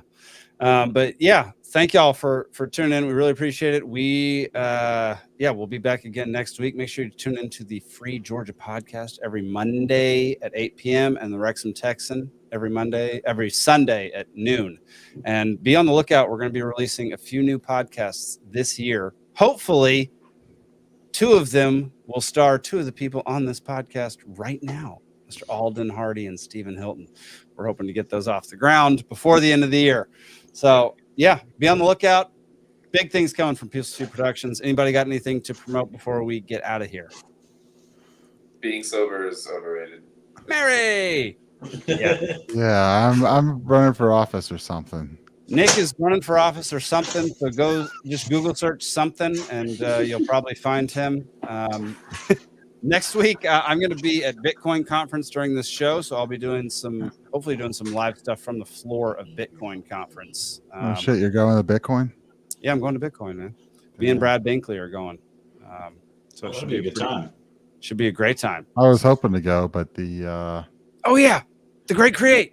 The Great Create is happening September 27th and 28th down in Omaha, Georgia. Get your tickets now, thegreatcreate.org. We're going to be down there. We have a table. We're going to be doing some live shows from the festival. Last year, it was awesome. This year, the venue is, it's so much better this year. Last year, it was some weird old country club in the middle of nowhere. It went really well. The venue was fine. This year, it's a beautiful distillery or beautiful brewery. in the middle of nowhere. In the middle of nowhere. It's in the middle of nowhere. Yeah, but it's also a vineyard and a brewery. It's also a vineyard and a brewery, and it's a absolute delight. Tickets are only $40, y'all. Go get your tickets. You can learn so many different skills that weekend. You can talk to so many different people. You can have so much good beer and wine. It's going to be a blast. I'm very much looking forward to it. So go get your tickets, thegreatcreate.org. I think our headliner for our big speech, keynote speaker, that's what it is. Keynote speaker is Will Harris of White Oaks Pastures, who does regenerative farming here in Georgia and has been on Joe Rogan's podcast, which is pretty great. And his beef is phenomenal. I've got some of his beef liver in my freezer right now. So that's it for tonight, y'all. thank y'all so much for watching. We'll see you next week. Peace. Cheers.